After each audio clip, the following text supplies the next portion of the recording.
Welcome into the Cam Strick Podcast, episode number 137. Yeah. Andy's in Nashville. Andy's in Nashville with his girl. They're chilling. I don't know what you're doing. Actually, you could do a million different things. But are you like, look at all these cowboys down here. We're in the wild, wild west, honey. Like, what's going on? Are you freaked out with all the fucking good old boys or what? Cam, they love me down here. Like, I didn't realize how much I fit in as like a like they think I'm like Jason Aldean. They think I'm a country music singer. Like they come up to me and they're just like, "Hey, can we have a picture with you? Can I get your autograph? Are you a country music star?" Yeah. I bet they do. Hey, Nashville's fucking badass though, man.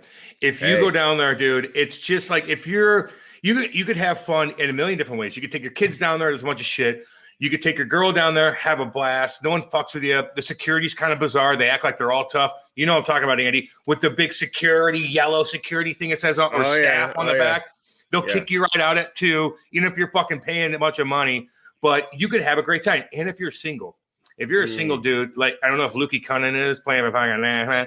No, he's got a longtime girlfriend. And that's fine. And that's fine. But I'm saying, if you're down there and you're single, Andy, every goddamn bar you walk into, there is a beautiful blonde girl playing guitar. Then you go to the next one, another beautiful blonde. It's unbelievable.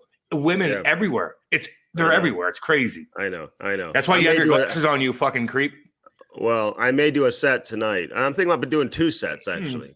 Like if I have enough material. Here's what the thing. A lot of the. You know what you remind me of? You know what you remind me of? There's a movie, a scary movie. I forgot what it's called. And it's an alien that goes around and it sees what it wants to see and then it can adapt to it. And then it's like, hey, I'm that thing. So meaning everything you do that you see that you think's cool, although you might like it, you might be able to do it. Now you think you're that guy. You're a country person now. You don't even know what fucking country is. You don't even know where you're at right now. You're a barbecuer. You're a snake handler. It's whatever the fucking day is. It's crazy. It shows the diversity fluid motion that we have right now. You know, I mean, there's so many different things going on. But you're right. I'm looking at a truck, dude. By the way, I'm looking at a new pickup truck. You see it. Now you see it down there. Here's the deal. I mean, because like one of these, I have to get one from Bellman. You know that. Goddamn so right. I look at one of these like GMCs, okay, like a little pickup, because I got to haul stuff now. I got a lot of things to do when I get back, man. You got equipment. You're doing outdoor work now. Mm-hmm. You fired Hector. Now you're doing your own shit. It's crazy. Can I say something real quick? So Kate and I, we walked around the beautiful pond we have in our subdivision. Andy, I saw 50 fucking snakes. Not black snakes, dude. Mm-hmm. Not black snakes where they bite you and you're like, oh, that fucking hurts. You'll have like a thing, but you're not dying. There are copperheads. And they're swimming across the fucking pond. And I'm like, in the cage, like, there's no one right there. And we're walking by and we're like, the dogs are like, do. They don't see them, thank God. And I'm like, this is kind of fucking freaky. There's an island right off the coast of Brazil that's called Snake Island, and no one's allowed to go there. And every single square foot, there's 2 of these poisonous snakes. I don't know what the fuck they eat out there, but I'm going to write a fucking email to St. Albans and say, this is outrageous. Andy, I should have filmed them. They were copperheads laying on the rocks. They will fuck you up, boy. You get bit by there's kids swimming in like the beach area, but on the whole other side, it is crazy. Kate's like freaked out, and I'm like, I love walking the dogs. They're so pretty, but fuck, dude. Oh man. It was hardcore, dude.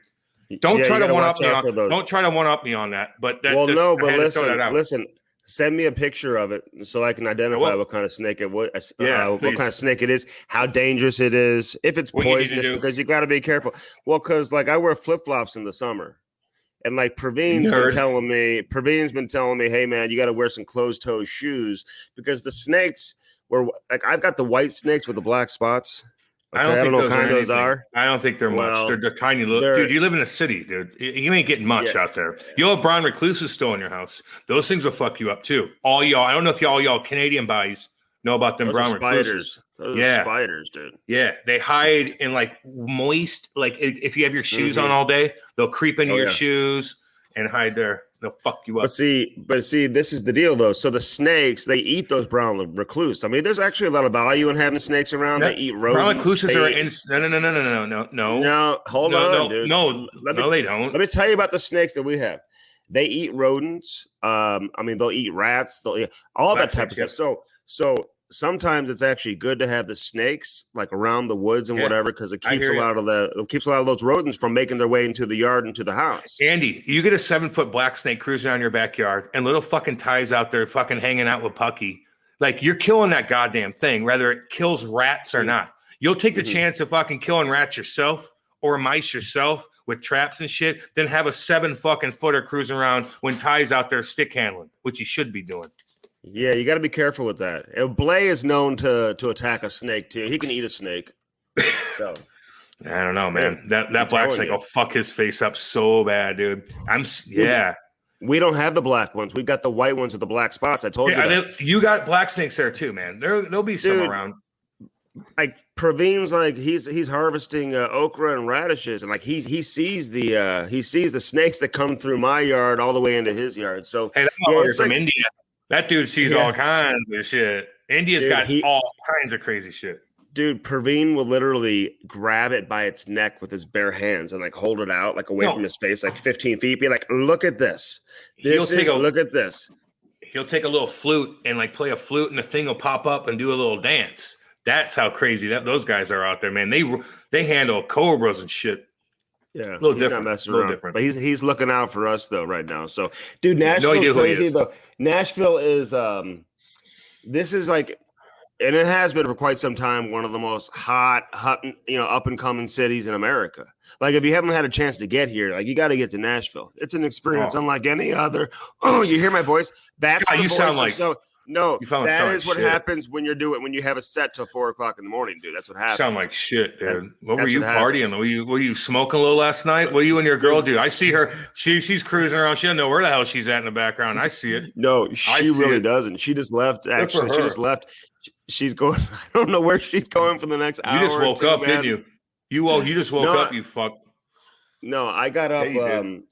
Actually, I have a hard time sleeping in anywhere. I'm having a hard time sleeping right now in general. Like, I can fall asleep anywhere. I don't care. Don't go down. We got so much other. No, stop. We got so much other shit. No, I don't give a fuck about your sleeping patterns. We talked about Nashville. I got to talk about my snakes. That's it. Let's get into some shit here. I ain't boring the fucking audience.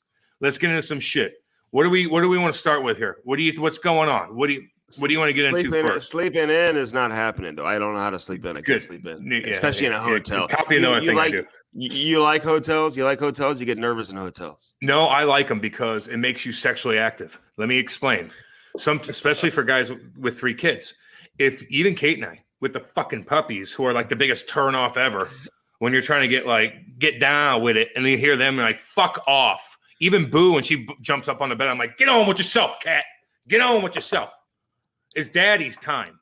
But if you leave where you're at, where you're like you're cleaning shit up, or your kids are fucking crazy, and all of a sudden you go to a fucking Nashville, you have a couple cocktails, you do your shit, and you go back to the hotel. Now it's like, whoa, there's nothing to think about. You get automatically sexually active, in my opinion. So if you and your girl need to get the fuck away from the house, just go even in downtown and go get a nice hotel that has a fucking spa and go get a massage, get some wine, go upstairs, watch a movie, and fucking get down with it.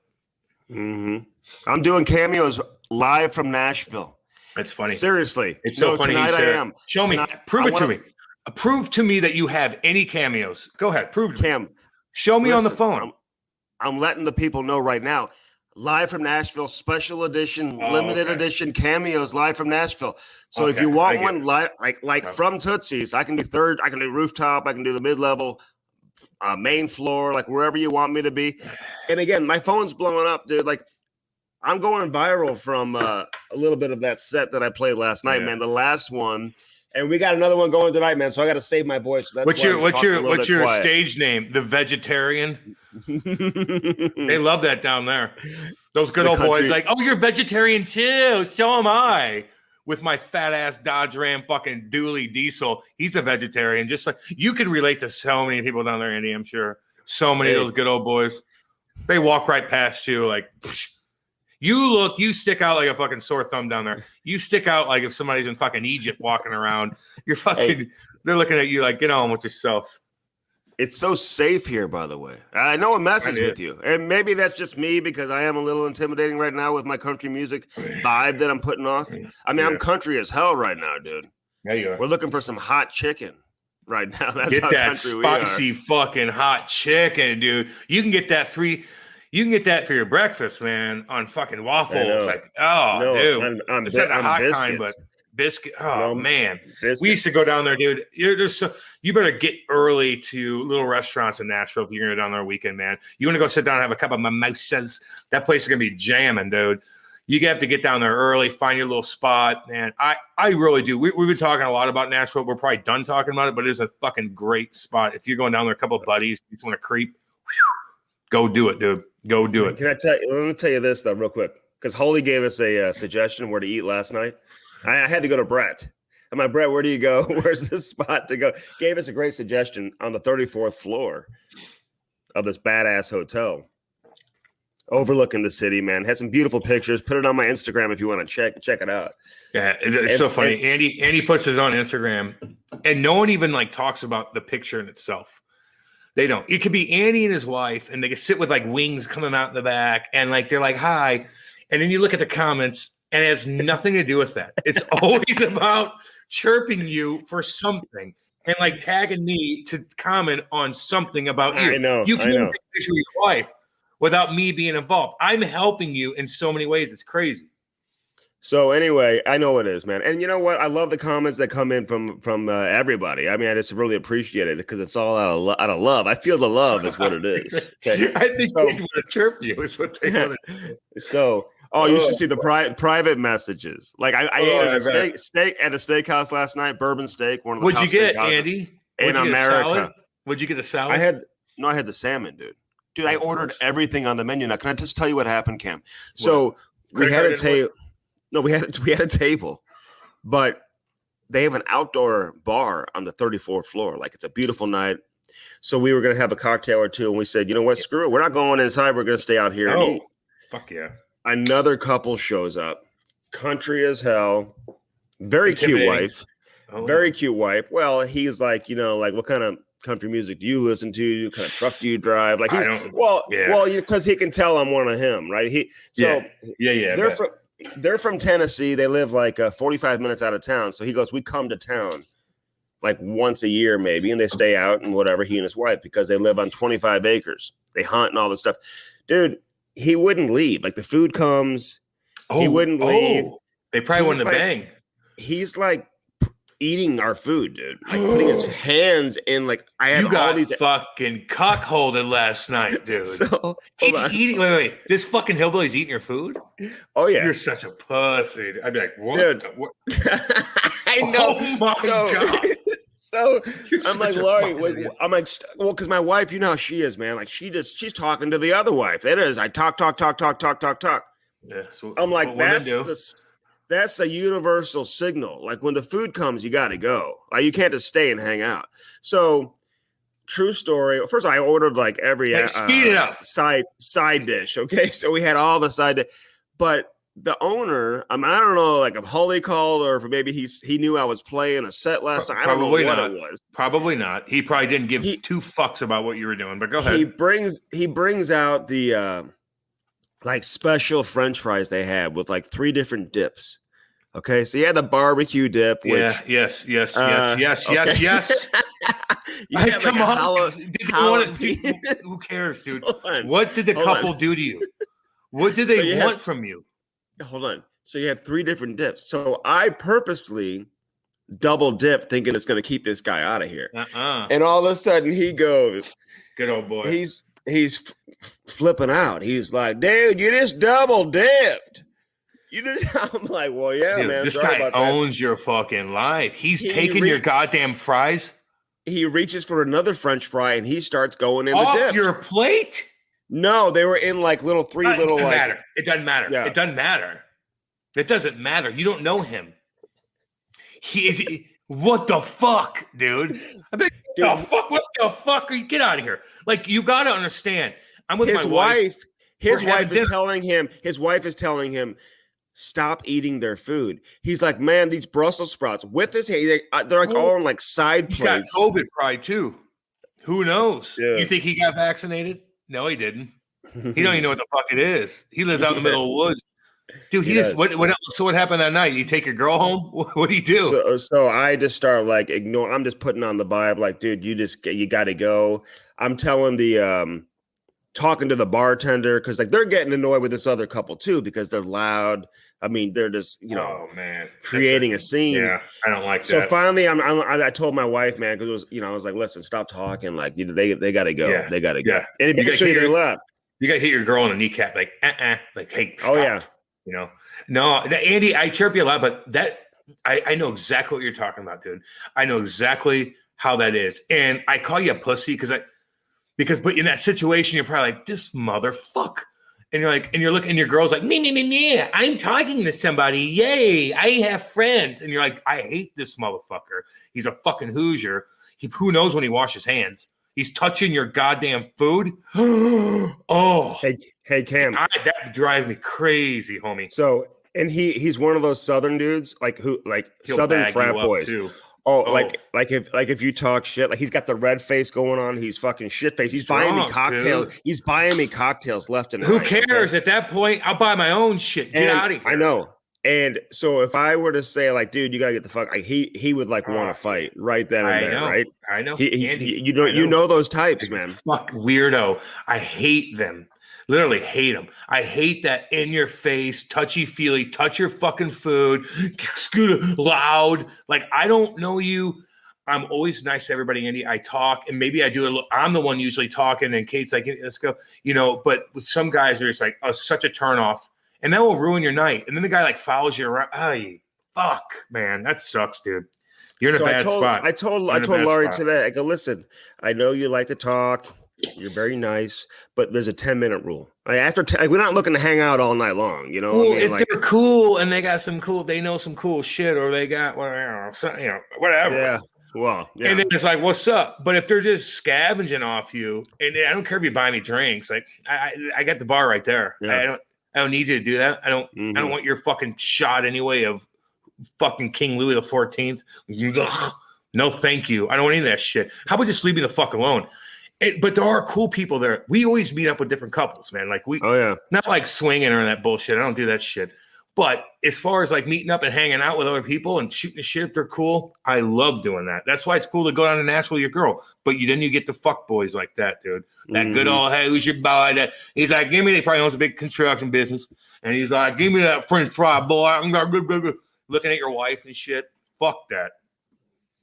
That sucks, man. I'm sorry to hear that. Well, that's kind of what went down. Fucking day. And then I'm in the middle of my second set, and they're at the bar, dude. Like, all right, enough with that bullshit. Okay. I can't feel sorry for if you're gonna act stupid after you make that story's not bad because I just know how that is. Usually your stories are fucking painful, but that wasn't bad because of the situation. So it is. Oh man. What do you want to get into? How much hockey did you watch last night? You watch everything? Everything. Yep. Yeah. I was watching it too. Watching it. What do you what like fucking Vegas is coming back? I mean, it is what it is. I don't. Well, here they're on Vegas. They fucking own them.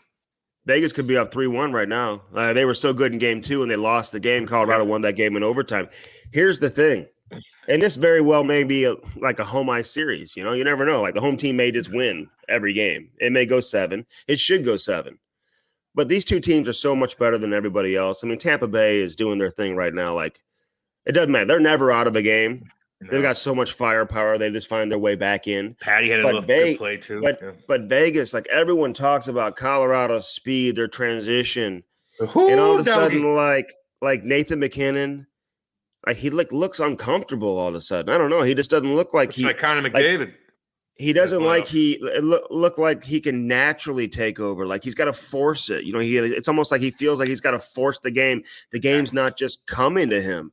And we didn't see that in the first round. And he's going to have to find a way to climb out of that, Cam, because if he doesn't, they're not winning the series. Vegas looks good, man. They really, really. What fucked up? We're going to be out. They're not playing tonight. Okay, so we're good. You know what? Because Colorado scored first.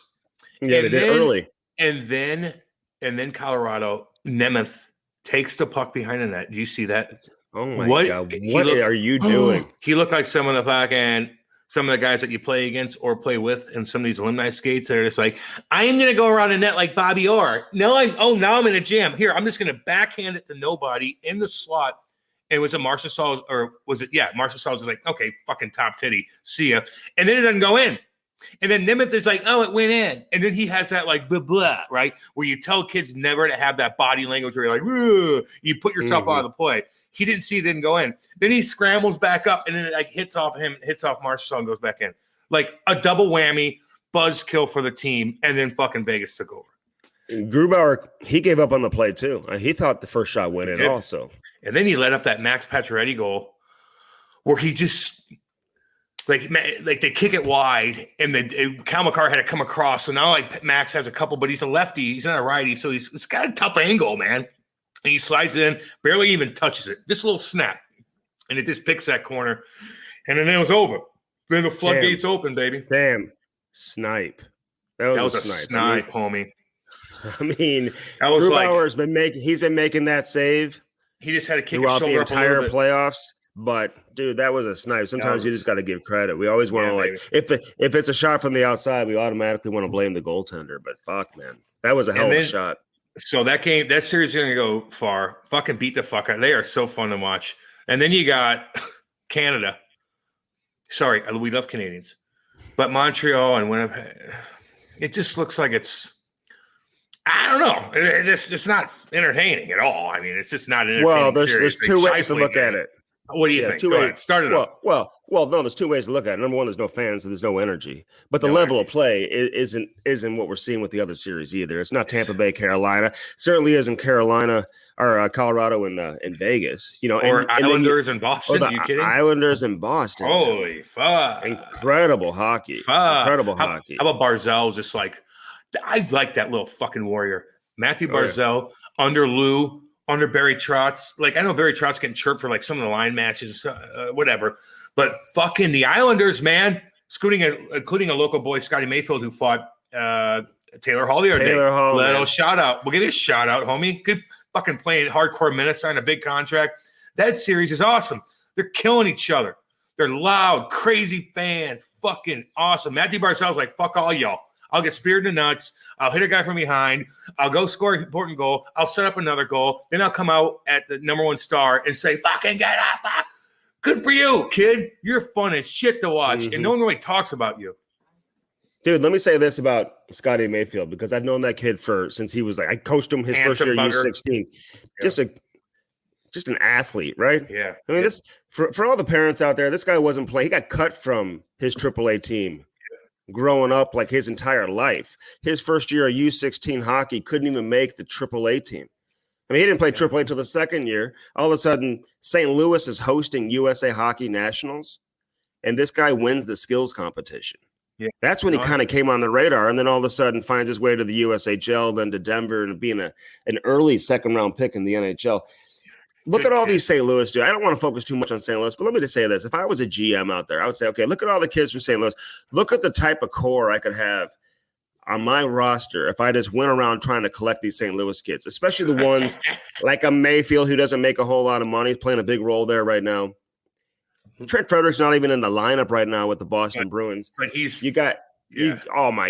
you know what he can bring to the table. He's perfect for playoff hockey. Yeah. You look at how Luke Cunnin played in the playoffs for Nashville. You know, Matthew Tkachuk is an obvious star, and I don't know what his future holds in Calgary. I'll just say that I don't know. I don't know what the future holds for Matthew Tkachuk. Is this a long-term relationship, or is this a very short-term relationship that could end in the near future? Who knows? But I'd be trying to get that guy too. I mean, just think about it. And then you get Brady in about 4 years or so, man. I don't know. Who else? I mean, there's a couple other kids out there doing their thing too. There's some goalies coming up. So, it's good. We got to give them a shot. That's what we do, man. We focus a lot on Canada and shit like that. But when we got to throw these, we know how hard it is. You know, we coming up and now I guess it's there for you. It was hard back in the day to be able to make it from St. Louis. Now it's just like all eyes are on you. Go do your thing, because every time you go play in a tournament up in Canada, people actually give a shit about you. Your scouts are watching the St. Louis AAA. So you're there. If you want to put on a show and entertain, somebody's going to watch you, man, and scout you out. And so it's on you. But anyway, what? Just like they didn't do with Andy. Go ahead. How'd they miss out on me? I don't know. It was a little too soon before St. Louis started really getting on the map. I put St. Louis on the map. Yeah, you helped my career. Thanks, Andy. It wasn't my parents' sacrifices, anything. You did help my career in ways, to be honest with you. Yeah, honestly did. Made a couple things a couple articles. I'll tell you. No, you backed me on shit. Tell me. No, I don't want to get into one big thing that the one guy, the only person you've ever backed me on when I put myself in a jam in 2012. Oh yeah, in 2012. And I was like coming off of fucking hardcore painkillers after we lost, and my girl was pissed at me for obvious reasons too. And then I fucked up again, and then I'm in that hole. And then I was even trying to help like some of the guys that I was really close with in the NHL, and they're like, I can't help, I can't tweet. And not that I asked them to tweet anything or anything. I never asked but they just didn't do it, and you just kind of know. No one stuck up for you, but you did, and you did, So I'll beat the fuck out of you, man, because you deserve it. But you helped me with that, and no one else did. So just so you know. Don't brag about yourself. Don't do anything. I'll do it for you. Hey, I appreciate that. I wrote some other stuff too, even back when you were playing. Yeah, I don't care about that. That was a hardcore one. Okay, that was a hardcore one. You paid me for that shit. That was a hardcore one. Hey, can you write a story about me? I never said that. I never fucking said it to anybody. You kidding? No, you didn't. Never. You didn't. But there are those that like kind of in a backhanded way ask for it. Like, hey, I'm leaving this, that. Have you seen that? Well, you got to hook those guys up. Their agents text you, though. Their agents will text you. Yes, they do. That's what the good ones do. My agent did the same thing too. Yeah. All the agents out there, make sure you're taking care of your players. Yeah, man. Like I know some of these agents have decided they want to be like reporters. They want to be insiders. They want to be everything. They want to be like social media superstars. I get it. But don't ever forget the media still can do one thing, man, and they can help your client out. And don't ever hesitate to be sharing positive information about your player, stuff that he may be doing in the community. It's a give, baby. Now you give him a little fucking scoopy scoop here and there. It is what it is. Yeah. So take care of your players. Let me don't be trying to take care of yourself, man. I see a lot of these guys trying to take care of themselves, man. Take care of the player. So Andy, I put a bunch of notes on because that's my first real day back for my 2-hour show because I took a week off, right? So I wanted to get into this fucking. Can I say one thing about this? God damn it, where are you at now? This Jake Paul, Logan Paul, who I thought was one person for a while. All these fights. Mayweather, and now fucking old boy from St. Louis, actually, a UFC guy who's a wrestler, by the way, Tyrone Woodley, who I don't want to watch him, but here's the deal. Go ahead. Those guys are entrepreneurs. They're making their money. They're building up. It's going to be the couple of years of Jake and Logan Paul, blah, blah, blah. It's all good. They're actually probably pretty good dudes. They're doing their thing fine. Here's my problem. Boxing ain't that fun to watch. Boxing is not that fun to watch.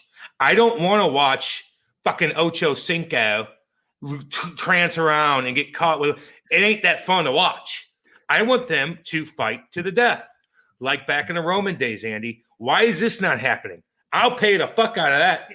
Fight to the fucking death, just like the gladiators, and I'll watch it. No, okay, maybe I'm exaggerating a little bit, but at least do some MMA shit. I want everything engaged. Like you don't, not like like 90s UFC where first started or Ken Shamrock, you could fucking no gouge in the ice. Well, yeah.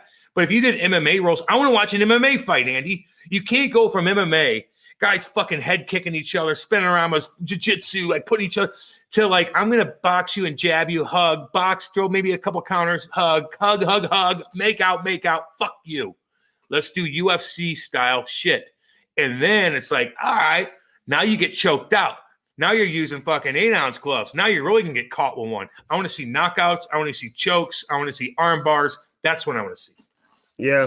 No, I'm with you. I will say this, though. Well, I mean, because the MMA has grown on me a little bit. You know, it was a little like too much early on, like too much, just a little too much. But I will say this, Cam, though, if you understand like the technical side of boxing, like the combos, and what players are setting themselves up, boxers are setting themselves up to do next, the next move, the counters, then you can really appreciate it. Shut the fuck up. Good God. No shit. That's why I'm barely watching as it is, because of the counters and this and that. They ain't doing enough of it. It ain't that one dude that just passed away where they had the best first round ever where it's just not entertaining enough. The counter punching ain't entertaining enough. It's like talking about a different sport where like a WNBA compared to NBA. Like that's a huge step. The NBA guys are 7 foot, they're dunking, they're doing this. But if you love the technical side, you'll like the WNBA. But that's not how everybody is. But in MMA, there's so many different variables that you could do. If you don't know exactly what you're watching, it's still unbelievably entertaining. And that's what I'm saying. It's like, have these guys fight MMA rules. And then it's like, oh boy, because I don't care if you're 5 inches taller than me. I'm going to put your ass on the ground. I'm going to choke you out. Not just like jab, jab, hug, jab, jab, hug, maybe a counter here. There wasn't enough. I get it. Don't talk down to me. What I'm trying to say is, you haven't even thrown a punch in your life. I'm just if you know what they're like, the technical side, you can appreciate it. Tyron. Hey, listen, Tyron Woodley, by the way, you brought his name up.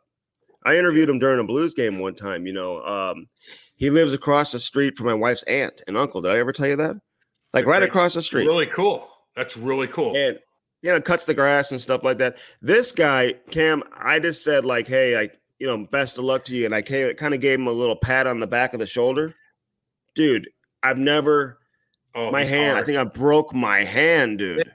Just doing that. There's another kid in fucking Pacific out by my neck of the woods here, Andy, in Missouri. Good old motherfucker that just lost. God, I keep forgetting fucking names. Sorry, dude. He's a shit kicking wrestler from Pacific, fucking one town down from Eureka, where I'm from. And he is a badass motherfucker. He had an unbelievable UFC debut where he does a backflip off, but then he goes for the title and he loses. God, I can't believe I lost his name, but there's some shit kickers that come out of St. Louis, dude. It's crazy, man. Yeah, but anyway, the point is, boxing fanatics will understand that that's fine that he could stand there with Floyd. It's such a gimmick anyway, but UFC will not be a gimmick. Like, you can't fake that. You could fake and do a little spar session in boxing like they just did. It's a spar. Floyd caught him with a little left hook, and he actually buckled, and Floyd kept him up. Like, I want to see you choke him out to the death. Yeah. I want to see him fucking break and let him tap out. Like, that ain't fake. 8-ounce gloves ain't fake. A head kick is not fake. That's what I want to see, dude. It's a little violent. It's a little too violent. But what are we doing? It's violence. That's what sells, Andy. We're not. Why are we watching boxing for the non-violent part? The hugging. You probably do like the hugging part, you nerd. Hey. I want to see chokeouts. Since you brought it up, are you do you watch the WNBA a lot? I mean, like, do you pay attention to it? Like, you brought it up. Can I give you an example? I'll tell you this right now. I rank with women's sports, and I'll tell you this: women's UFC is so goddamn entertaining. They are so fucking. Remember, I told you with Jesse Finney, MMA, fucking Shamrock MMA, where I trained for 15 years. Though when we used to put on promotions, I go up there and talk to guys, and go to these fights. The women would shit kick each other so bad, and they were so much cooler than the men. Women's hockey's cool because they're so toe dragging. They still hit a little bit. The hitting aspect's not fun. Women's soccer 10 times better than men's. Men's are flap unless you're watching USA and Mexico, where the fans are making everything entertaining. Women's soccer, they don't flop around as much. I love women's soccer, but the biggest contrast, in my opinion, with women's sports is basketball, because of the athletes in the NBA are so outrageously big and strong and dunks and alley-oops and this and that, where they're just not. It's just, to me, and I'm not a big basketball fan, it's just the entertainment value is not there. It's not a great product. Okay, although they are fundamentally sound, though. Like, you watch them play, they're fundamentally sound. I'm not that. I don't pay attention to it enough. And so if you knew like the technical side, like, maybe you would appreciate it a little bit more. Maybe. Like the highest level, you get to the gold medal game, stuff like that, I really get into. But let me just say this though: like, as a guy, I got 2 daughters. I'm universally loved by women everywhere as a country music star because they're comfortable around you. The women are like you're not.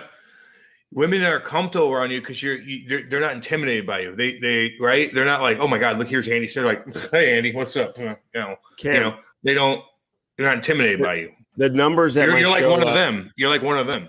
The numbers at my show last night had to be like 7 out of every 10. Don't waste people's time with stupid shit. Don't waste people's time with stupid shit. 7 out of 10 were female. Don't waste people's time watching my show. But you got cuckolded last night, and you're acting like you're a fucking cowboy star. Fucking he got a little nervous when I kind of gave him the eye. I would too, Andy. And then he was like, okay, you know what, this guy. He just he's got that Lululemon shirt, the muscles popping out of that shirt, man. He saw it and he knew. But as a dad of 2 daughters, like who like really envisions or like hopes that for their daughters. I mean, nothing against women MMA fighters. Nothing against them. I don't know. You're right, Andy. But I could never say, man, my precious little Chloe or Ivy Gray. I know. I don't put them in the octagon and watch them bleed and get. Hell no! How do you do that? I wouldn't want my kid doing it. Like Andy, even my boy, who's probably either he'd be like Kate, like hi, I'm Kate, or he'd be like fucking me, like a bad motherfucker. It would be like hard to deal with. Or my daughter would be, but I wouldn't even want him doing it. Like my poor parents had to go through. I mean, Jesus, like this. But when you get your groove and everything's good, like you're on top of the world. But once you get caught with a couple, or you're getting hurt and I'm just down, and like other shit piles in when you're hurt, obviously with shit. Like my mom and dad, like, oh my God, I aged them. They were at the top of the world, but then all of a sudden they're like, oh God, it's just like it's just too much. I wouldn't even want my kid really playing football. Andy, I'm not lying to you. If they were athletes, you'd have like my kids would probably be like a wide receiver. We're not getting into that. You and your fucking genetics. Go across the middle. So, but I wouldn't 4.340s. Yeah, I'd have them do everything, Andy, but I wouldn't want them to be. I'd even have them like learn how to box as a kid, learn how to do jiu-jitsu as a kid, but don't get hit in the face. Just don't get your brain traumatized. Now, if they get it in hockey, I'm accepting it. It's just different, from my opinion. Like football, you're just like, boom, 300-pounder lies. Now you're fucking, I don't know. Where in hockey, you're just like, just go. It's just such a fun sport to play, and the camaraderie. I'm like, oh my God, everything's worth it. Like you get caught with one, you get caught with one. You get that in football too, dude. I played 3 years in high school, man. And so did I, Andy. Come on, stop. I had 3 interceptions and a 2-point conversion. People make fun of you about that. No, dude, right? No one believes anything you say. You just try to be. You want to see a team? You want to see a team picture? You want to see some stats? Sure, I do. Sure, I want to see your cameo stats. I want to see everything you fucking talk about. Anyway, hey, did you watch any of the any of the World Championships? I want to give a shout out to a few people here. No, listen, it was kind of Cam. It kind of got interesting. Like Canada was so bad early on, and then all of a sudden they beat Russia, I think, in the quarters, right? And then you're like, wow, this is kind of weird, interesting. Nice ending with Finland. I thought Canada was out. Well, you can just go 0-3 and then all of a sudden win the gold medal. Like how is that even possible? Like, shouldn't you be eliminated from winning the gold medal when you lose your first 3 games? I don't know. But this guy, Nick Paul, like not the Paul you're talking about who was in the boxing ring. This guy, Nick Paul, scores the game winner. And I feel happy for Gerard Gallant. Some people are like, wow, now his stock is rising. I think it was pretty high anyway when you look at what he's done as a head coach, but it doesn't hurt when you go to the World Championships and win a gold medal. So I'm happy for Gerard Gallant. So I think now that the Worlds are over, we'll start to see some of these domino pieces fall into place with some of these head coach openings that are out there. So it'll be interesting to see where he lands, where he lands. He was cool when he came on with us, man, for sure. Yeah. Give Team USA a shout out. They win the bronze. Anytime you go there in an international competition win something. And you win a medal, you bring back a medal. So Chris Weidman, let's listen, man. I give these guys credit who went over there. It wasn't like the best situation. You're in Latvia, you're in a bubble, and you can't really do much. But you still go there and represent and play hockey, and it looked like they were having a good time. So I want to give them a shout out too. Yeah, so I hear you on that. Fun. I'm glad you brought, and I didn't mean to be like I just didn't watch it. I mean, there's a lot of other hockey going on, but I watched all the highlights. Again, Canada scored a big goal. Look, man, those guys went over there and did their thing. I think Brian Boyle's captain and stuff like that. I saw a couple pictures with Wides and a couple other guys, man. So we love him. He's a local kid. We love Chris Weidman. Hey, true story. So Traeger girls reached out to me. Can I just say this? I mean, this is true. Just keep it short because people really you're bugging the fuck out of them. No, but they asked me to be an ambassador for Traeger. And they're fucking dumb is what they are. So what's going on now? Here's the phase we're at right now, because Father's Day is coming up. So if you want to get your Traeger grill, do it now. I can hook you up, obviously, with a local place here in St. Louis if you're local. So get your Traeger grill, but they're sending me a package. Hey, did this local place fucking sponsor the podcast? Because if you bring them up one more time, Traeger, I didn't say the name. I don't give a shit. We don't do free shout outs. We don't do free shout outs because they're mistaken that you're me or something. You probably told them that we both live together and help. Get the fuck. Where the fuck would they even get out of here, man? So they're sending me a package. Their company's stock is dropping. They're sending me a package, and so I can't wait to see what's in the package, and I'll let you know, Cam. And I'll share some stuff with you. I'm sure we got some. Oh, give me all the meat because you ain't gonna eat it. Mm-hmm. Well, I'm working on the dry rub. You know that. And by the way, I saw your pictures, man. Your barbecue looked good. I like your kitchen setup. Look nice. You guys got some new chairs, which is good. Counters look clean. Anything dude, else? You're way too conservative with that dry rub, dude. You got to let it go. Yeah, you just got to let it go. I put salt and pepper on that mug, dude. Then I have a little Crazy Jane seasoning I put on that packet. Dude, it was fucking 3 inches thick, man. No, 5 inches thick. That thing was fucking bigger than your body. How was it? But see, here's the thing, though. I ate it for 2 days. Yeah, but you didn't show the finished product, which made me a little nervous. I thought maybe it was a little overdone or what? No, you didn't show the finished product. I can't fucking take 80 pictures about shit. It's like one and done. I'm not annoying like most people are like, look at my kids. Blah, blah, blah, blah, blah, blah, blah, blah. Don't care about kids. Don't care. Some of them are cute. Some of them aren't. Except for Andy's. But even then, I can't see them all 50 fucking times over. You can't this shit up. So I take a picture. I get the back, beautiful skyline. I got the puppy dog who looks like the RCA puppy, who's just like, hi, I'm looking at things. And it's just, I got a fat ass fucking steak with my shit. That's how you do it. I can't flood it. Mm-hmm. We're very particular, unlike most people. Very particular. And the guy who cut your grass, he did a pretty good job too, man. I know. You see, the lines. Isn't it nice to be able to like play in top 10 golf course in Missouri, right in your backyard, Andy? Pull right up. You can go get your mind right. Kate can go potty, and then we get back on the motherfucking cars and go do our shit. It's kind of nice. Yeah. So, well, letting you know, the Cardinals reached out about hosting a game in my yard because my grass. I bet they did. They want to know the. They want to know the dimensions. Curvy. Your grass looks fucking curvy. Well, yeah. I got Jaija grass. I got bent grass grains in my backyard, homie. Sometimes Jose, just kind of like, loses track. It's wasted. He was wasted. It was a little squirmy. Like, come on, Jose. I need straight lines. But the Cardinals are talking about hosting the Padres at an upcoming series in my yard. So, how that goes. And people are like, oh, give me a bratwurst. Excuse me. We don't do that here. Kind of a brat. We don't do that. Take some veggies. Hey, Canada, by the way, this is so predictable. I mean, we're going pretty long here. We want to do some live reads. We're going to do some live reads here, but this is very predictable before we get to Kris Versteeg. Everyone knew that eventually the government in Canada was going to let the NHL play there for the semifinals, right? And so that's what they're saying. They're going to let American teams cross the border, special exemption, go to the hotel. Now they're going to have to bubble up, like pretty much quarantine, just go to the rink or the hotel. But they're going to let these U.S. teams cross the border and play in Canada for the third round. Like, I think we all kind of felt like eventually it was going to come to that. Like, all this talk about having, like, whoever comes out of the North Division was going to have to, like, go play in, like, Buffalo or Columbus or something, Chicago. I never thought we'd get to that. Yeah, so here's the deal. I'm glad they're opening it up a little bit, but I mean, still, man, it's just crazy. So those USA guys are like this. Oh, cool. Oh, we get to go to Canada. Cool. Oh, we have to quarantine. Oh, yeah. Oh, we have to stay in a bubble up there. Fucking right. Yeah. No, I don't want you to be in Buffalo. I want to go to Canada. I want to go across the border and make it a pain in the ass. I want to have the quarantine. I want to go back in time. That sucks.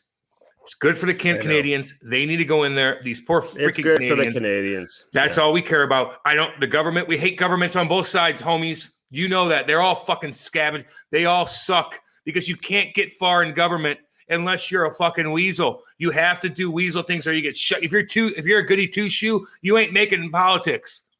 That's the bitch of it. So governments suck on both sides. Some are decent. Most of the time, they suck. So you think these Canadians are like, oh, yeah, I can't wait to go back in time and go to Canada and have to deal with the bullfuck we dealt with last year. No, they don't want to do it. Okay, but imagine if you're Montreal, who's probably going to win. I mean, there are 3-0 right now in Winnipeg, so unless, barring a drastic collapse by the Canadiens, just don't see it happening.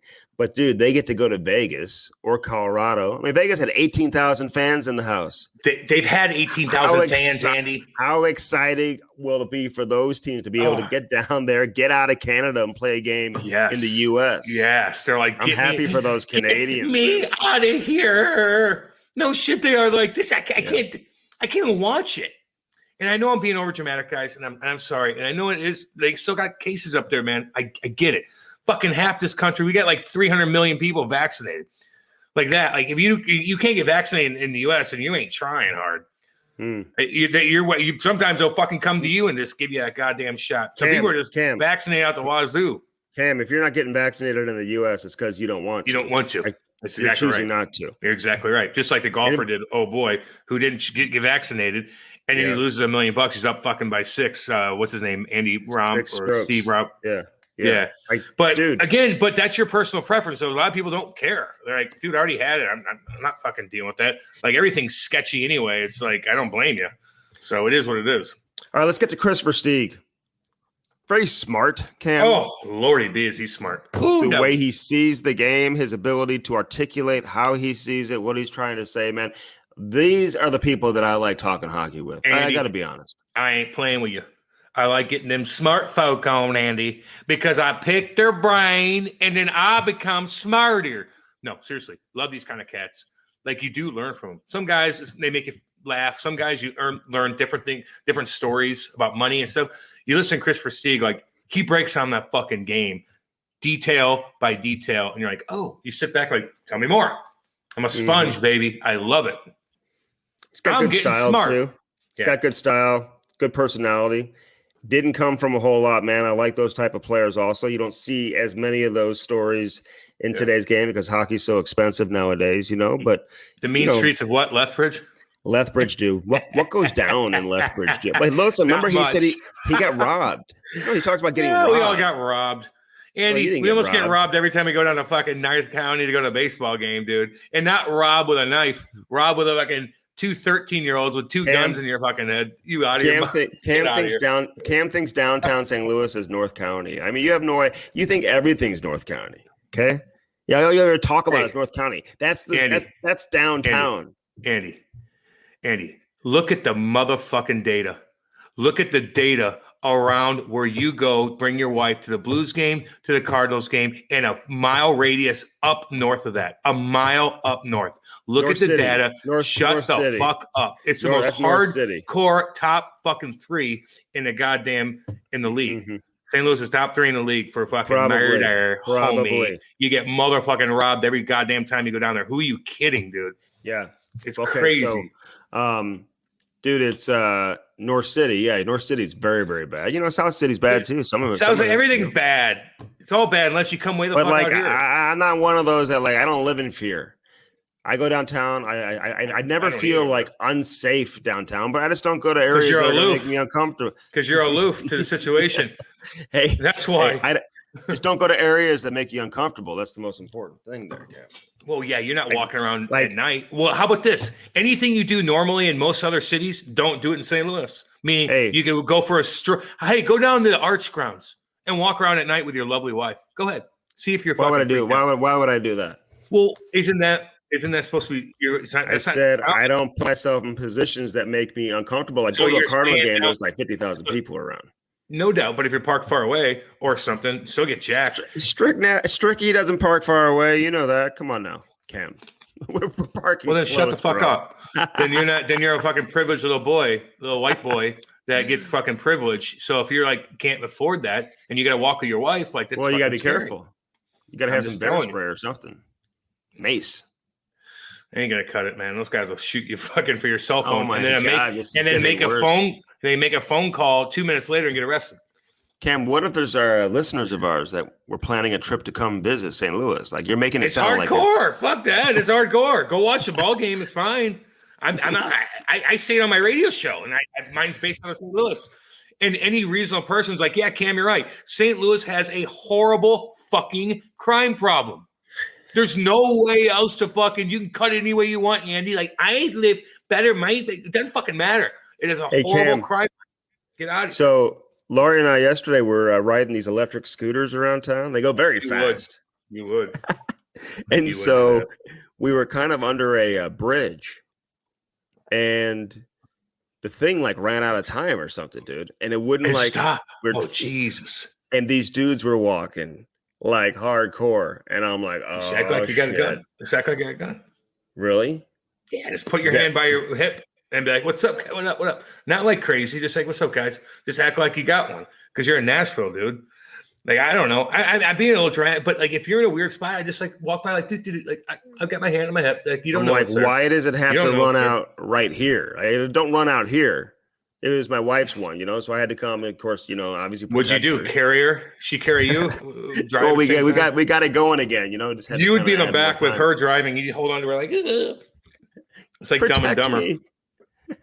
Help me, get me out of this. I don't know what to do. So it got a little nervous for like a short minute, but the rest of it's been okay, man. And obviously now people are well aware of my show and stuff. So all right, let's get to CarShield. Okay. Because CarShield, obviously, I mean, they're well known everywhere too, man. And people bring up CarShield no matter where you go, including here in Nashville. People are smart. I drove here, Cam. It's like a 4.5 hour drive, no stress whatsoever, because I know I'm protected, dude. And that is what you need, that peace of mind. And you get that from CarShield. 800-857-2481. Call CarShield today. And just pick out the plan that you want. You want to customize it long-term, you can do that. You want a short-term deal, they are fine with that as well. You need to take your car into a mechanic. Guess what? You get to pick where you want it to go. They hook you up with a rental car. Best customer service you're going to find anywhere. We see their commercials. They love the game. Yep. And we love having CarShield with us, Cam, here on the Cam Strick Podcast, don't we? Yes, we do. Yes, we do. Love them. All right, Daredevil Hockey, man. We love them, too. I hear stories, man. Again, somebody, one of our listeners from California, like the Anaheim area, just sent me a picture, just got his Daredevil Hockey gear sent to him, so he can't wait to try it out. Can't wait to hear the feedback there. We've been getting some other feedback. Again, you talk about peace of mind. It's kind of interesting. A lot of our sponsors, Cam, they just make us feel good about ourselves. You talk about peace of mind. There's no worry. Like, you don't worry about your kid getting cut by a skate. Yeah, you don't worry about your car breaking down when you have CarShield. But here with Daredevil Hockey, man, that's really what it's all about. Protecting yourself. Skate lacerations are so serious. This is a major issue, man. You look at the number one reason for emergency room visits in youth hockey. It's because of skate lacerations. DaredevilHockey.com will prevent that from happening, man. This is so important for not just adults, but more importantly, the kids, Cam. Oh, dude, they're falling over each other. Look at what Ty does, dude. He's like falling, like you're not looking, bam, you hit it. Like, you don't want a kid to get cut and scarred for life, man, right off the bat like that when you can avoid it. Doesn't even cost so much money. Just this is part of, eventually, this is going to be weaved into hockey society as a whole. Yes. Like, why wouldn't you just protect no choice? Them? Like, just fucking put it on. It's the same shit you're wearing anyway, except for it has this like Kevlar shit that protects your fucking wrists and your your Achilles and shit that you get dinged all goddamn time. So you're dumb if you don't do it. To be honest with you. Yeah. Well, it's lightweight. Do it, they were fucking. They didn't have any money. They'd still buy it. Of course. Oh yeah. Well, it's lightweight. Compression base layer designed with Kevlar cut resistant fabric overlays, protects the vulnerable areas. Do it now. Use the promo code Cam Strick, all caps. It's going to save you 25%. So that's a pretty good chunk of change right there. Right, Cam Strick will save you 25%. Use that all caps. All right, Bellman and Bellman.com, BEHLMANN.com. You got the Chrysler, Dodge, Jeep, Ram, Cam on one side of the street. The other side, you got the Cadillac, the Buick, GMC. Something for all seasons. Something for everybody. For the new driver who maybe is turning 16. Maybe the elderly driver who's turning 70 needs something simple and safe.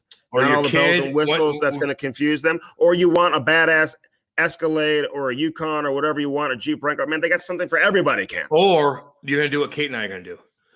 And I'm going to get that fat-ass fucking diesel, fucking dually diesel. I want that. I want a big 350 with a huge club cab.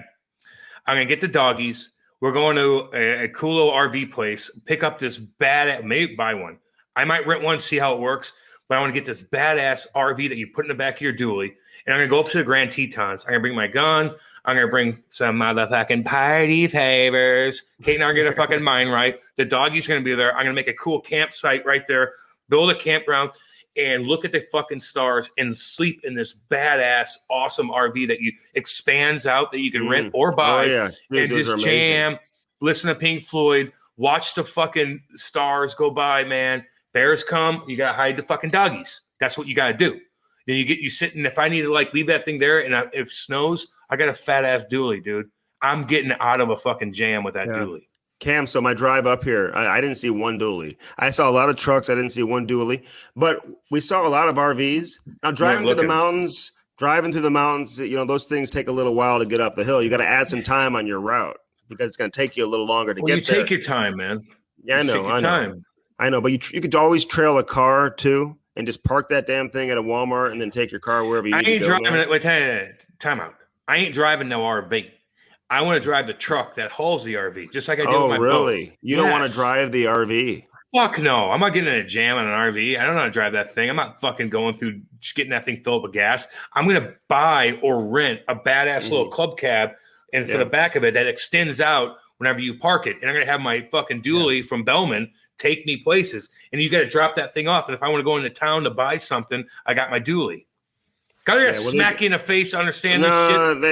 They Jesus, got the Buick. You're so out of touch, dude. They've got the Buick Envision, the Jeep Wagoneer, which is new, amazing. Get that Cadillac Escalade. I'm all about the kings of the road, man. You know that, Cam. And I was certainly one on my drive here into Nashville. So we're having a good time. This is our hot Nashville edition of the Cam Strick Podcast with Kris Versteeg. So we got to get you up here, Cam. Laurie was saying, man, Kate, we'd have fun with Kate and Cam up here in Nashville. Well, who doesn't? Crazy. Who doesn't? I already go to Nashville every fucking year, homie. I'm chilling right now. I'm golfing. We have Nashville in our backyard, dude. We're chilling. No, you don't. No, you don't. Oh, I don't? Although I could do a set there. Hey, you really want to have Well, if I have a party, I'll have you fucking sing for me. You want me to bring Nashville to the backyard? We can do that. All right, so Bellman.com. Again, check it out. Support our boy Dan Bellman, who, again... Love him. Does so many great things here in the city of St. Louis, and he's got so many options for you in Troy, Missouri. The Cadillac, the Buick, the GMC, or the Chrysler Dodge Jeep Ram. All right, Kris Versteeg. How do you spell Kris, Cam? K-R-I-S. Chris, get that down, Brody. Don't fuck that up. Oh my God, Brody. Don't fuck that up, Brody. If I were to have a kid named Chris, if I was Chris, that's how I spell my name. I gotta piss like a racehorse. Don't go too. I honestly gotta piss like a fucking racehorse. Okay. All right. K. Yeah, Chris with a K. A K. Thanks. Awesome conversation. Enjoy this one here on the Cam Strick Podcast. Christopher. How are you, man? Thanks for doing this. Where are you at right now? Are you up in Canada? Yeah, I'm in Whitby, just Toronto, so probably 45 minutes from downtown. My wife's from out here, Whitby, so Ontario. I live here most of the time. Yeah, and then I'm actually from southern Alberta, so I have all my family back there in a place, but don't get to go back much in these days. I know. Listen, we just hit record and we just go. We just have a conversation like this. Dude. So Alberta versus Ontario. For those of us who haven't spent much time in either. I mean, I've been to Ontario, hung out. I've been to Alberta too. Oh, I'm sure you have. Watching NHL games, AAA hockey. But it's always like snowy and dark. Like, is there a big difference between the two provinces? Do you choose one over the other, or is home always going to be home? Home's always going to be home. And you say it's always dark in Alberta. If you go to northern Alberta in the winter, but southern Alberta, let me tell you, yeah, you might have some wind down there in Lethbridge, but the biggest thing is the sun's up till about 10:30, in the summer, so you get great summer nights. Wow. It's really? A dry heat. It's like Alaska. It's a dry heat. Yeah, it is. And if you actually are in Ontario, I struggle with the humidity a lot. I like it here. My kids are born here. But at the end of the day, I'm a southern Albertan. Dude, I hate the humidity. Dude, I can't handle it either. Dude, Chrissy, come out to St. Louis, dude. You put your suit on. You got to do TV work. You walk outside. All of a sudden, your lips are sweating. Not your forehead. Your whole body, every orifice of your body is like, nope, we're done. And all of a sudden it just engages the sweat. It's crazy, man. Ruins you. I remember Florida was the same thing, right? You leave you're going to a game and your car's just a complete sweat box. So you get there and you're already leaking. Yeah, and it ruins your suit too. So I put a suit on and you do something, and now I got to get it dry cleaned.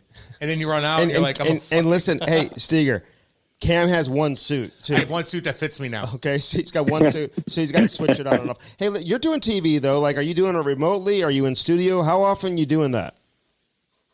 So when I do TV during the season, I'm like the BC squad, right? So we're Fridays and we go into studio, but now in playoffs, obviously they got the A squad every day as they should. So I think some of them are remote, some are in studio. I believe Stu still goes into studio, but we would drive down there and do it from there. But yeah. That's where we do it from. All right, you do a good job doing that because you're opinionated. You give your opinion. We love that. Your style is good. I was telling Cam that earlier. I like his style. He's handsome. Because he'll wear the sneakers with the suit.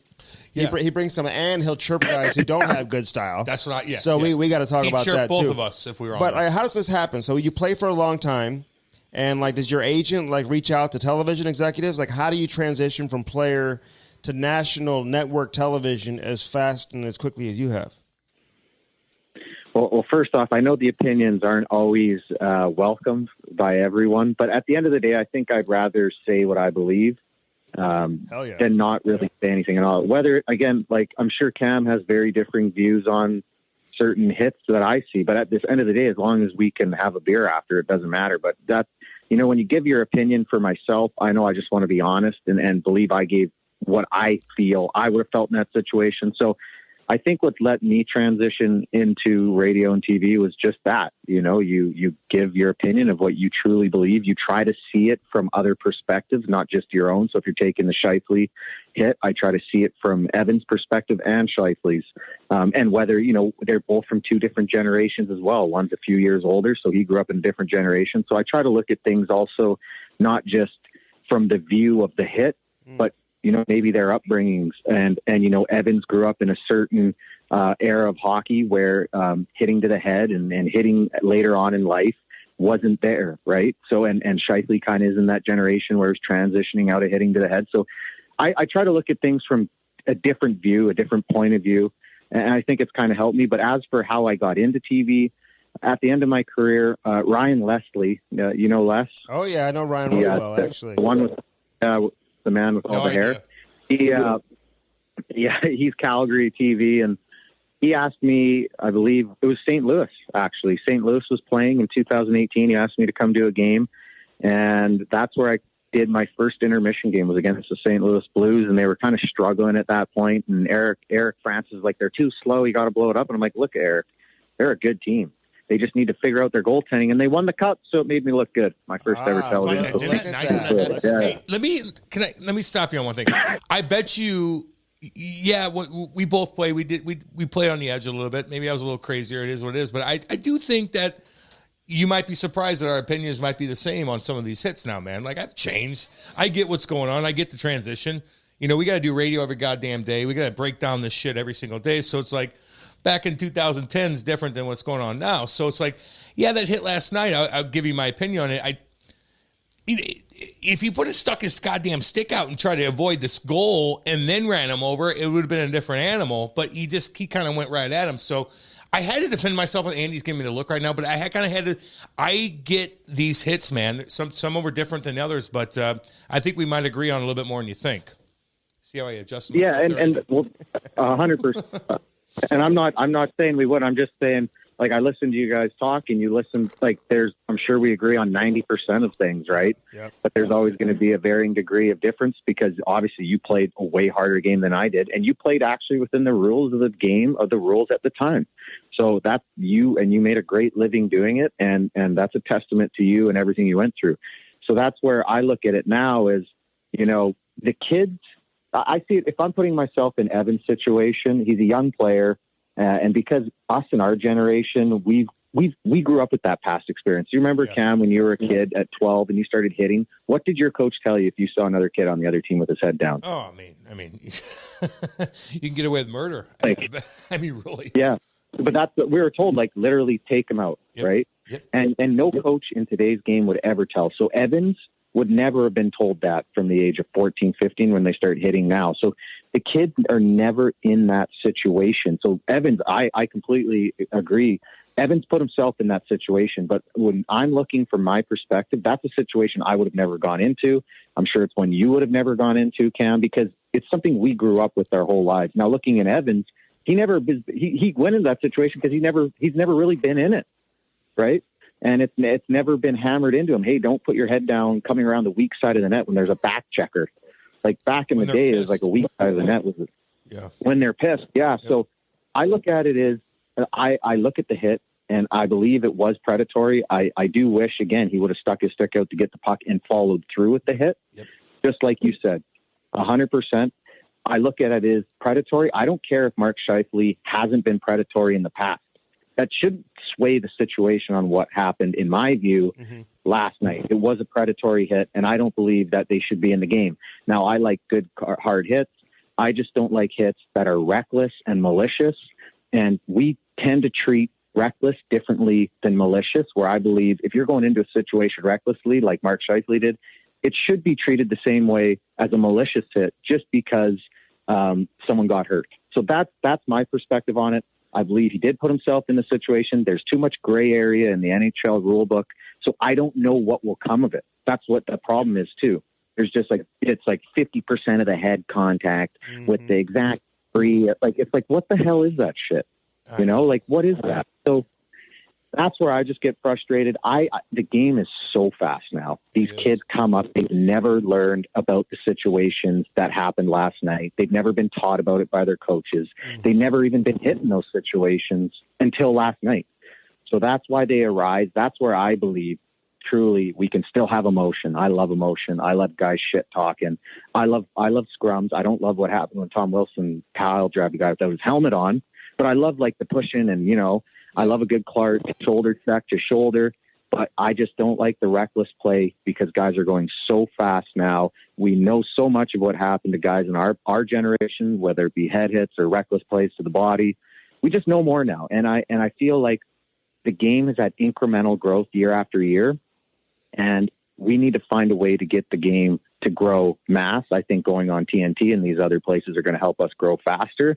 But I also think we're going to have to transform and evolve a little bit more to allowing the skill players to play and protecting them from those reckless situations. Not everything, but reckless situations. So that's just my take on it. I get you, homeboy. Yeah, we'll get into that. God, Andy, he's so goddamn smart. And listen, it should sway the conversation if you're a repeat offender, like Nazem Kadri, who continues to do it. Like you're going to get more games tacked on. No doubt. Now, let me say this though. So, like I coach AAA hockey at the U16 level. You can go through an entire season, like 70 plus games, Chris, and like never see an open ice hit. Nowadays, like I mean, honestly, like really, you don't. Now you still see the hits close to the wall, like the hits from behind. You'll see a dangerous hit every once in a while, close to the wall, but open ice hits, you never see them. So I think it's a great point. Honestly, this kid Evans, to say that he's never really experienced that or played in a game that, you know, included those type of predatory hits or that type of contact. He wasn't thinking. You're probably right, like, you know, because he probably hasn't experienced that. Where Scheifele, just a couple years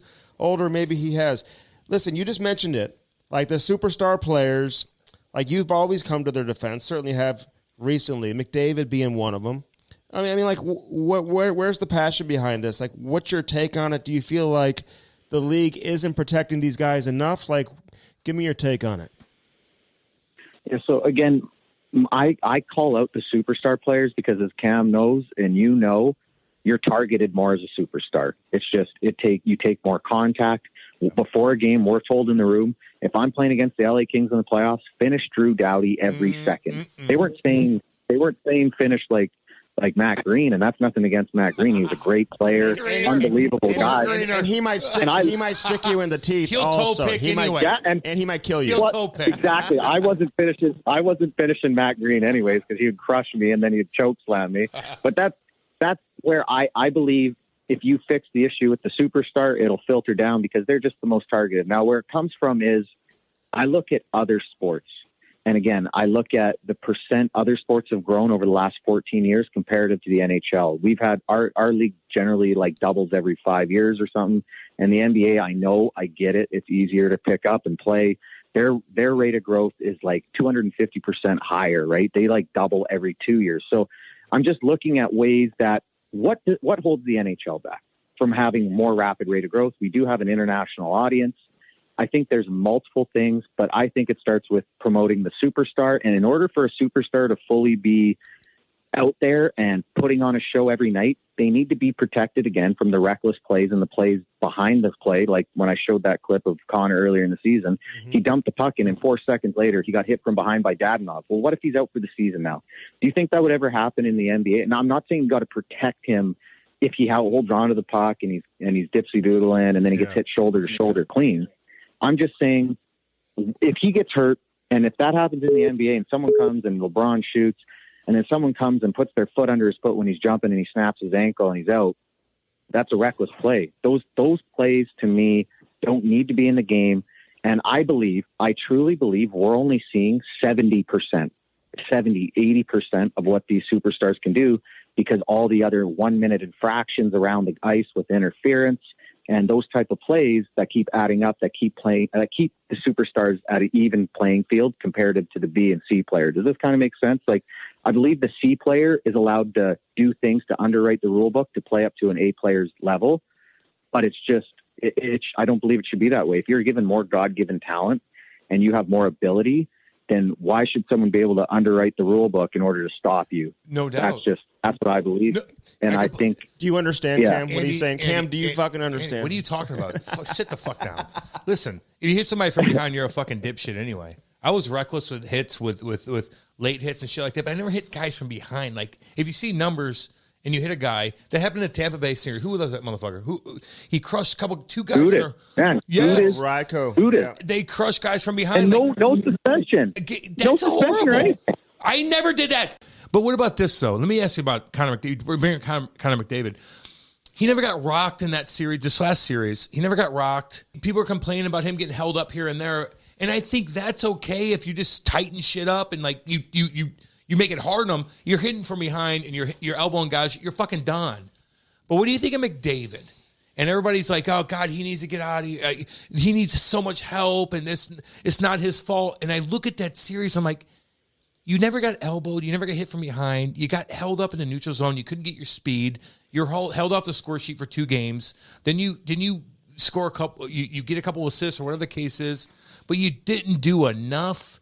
And it wasn't because a guy's predatory hitting you. It's just you just couldn't get around the guys because of their structure. Am I wrong on that assessment when it comes to the last playoff series with the big boy? Yeah, I think there was one bad hit. It was the DeMello one when he stuck his leg out. But you're right in the sense that there was no real predatory things. And I don't know if that was predatory, what DeMello did. I think it was just a reckless play. Yeah. But you're right. Reactionary. He is reactionary. You're right. So for me, looking at him, it's like regular season, I've never seen anything like it. I know. I truly haven't. He's from Pluto. Everyone else, you have Hedman, I believe, is the 3rd best player in the world, and McKinnon, they're from Mars, and everyone else is from either the moon or Earth. Well, in the playoffs, McDavid, it's almost like that little extra bit of holding. I'm not saying it is holding all the time, but at times, and slowing them down in interference. Plus his coach, I believe, holding him back. He didn't get the right players with him early on. I don't think they broke up those lines proper. They had to go all to Draisaitl in end of game 2, game 3, and game 4, where it's like, why don't you just split up Nugent Hopkins and put him with Connor, and then you can kind of have a 2-line attack. I wish they would have done a couple different things, but at the end of the day, Connor just didn't get it done. Yep. He tried. He doesn't have the depth on the team. They don't have the D-mobility on the team. They're just not a good enough team, clearly. And without Connor on that team, they're actually probably in 7th place in that division, to be brutally honest. So he didn't get the job done. He doesn't have enough depth with him as well, which is a huge problem. Now, where I look at McKinnon is he's very much on Pluto and everyone else is back on Earth. God. And watching him play is unbelievable. And this is where I'm going to kind of segue it into Mitch Marner. Mitchie Marnie? And Matthew. Yeah. But a little bit more for Mitch is like Mitch doesn't need to go out and hire another skills coach this year, or a coach that's going to teach him about like puck protect, or not so much puck protection, sorry, like gapping up and getting like space and time. He can do that. His brain's so far ahead of everyone else. I just want him to have a coach that shows him areas on the ice that can get him mentally engaged in the game, where it doesn't have to take an assist or a goal to get you mentally into the game. Now, if you watch Nathan MacKinnon, he doesn't need a goal or a point to get mentally fired up. Like off the first face-off, he's pushing, he's bumping. He goes into a scrum, he goes into a scrum and he's like pushing, and he's not punching guys in the head. I'm not asking Mitch to go in to punch a guy in the head, or it's like even just go to the net and create a little battle in front that mentally turns your brain on. There were so many plays where Mitch would be behind the net and he'd pass it to Austin on the half wall, and it'd be 5-on-5. And Mitch had a direct lane just to go to the front of the net, but he would kind of go around the outside. Those are little plays where if I'm Mitch, I hire an independent coach to bring me through areas on the ice, and there's a lot of good guys out there that could show you areas of the ice that could create that mental battle, emotion that'll get you ready to play in playoff hockey. Now, you can go around the outside and do that in regular season, but where the best players go in the playoffs is because they can emotionally go to another level the other players can't.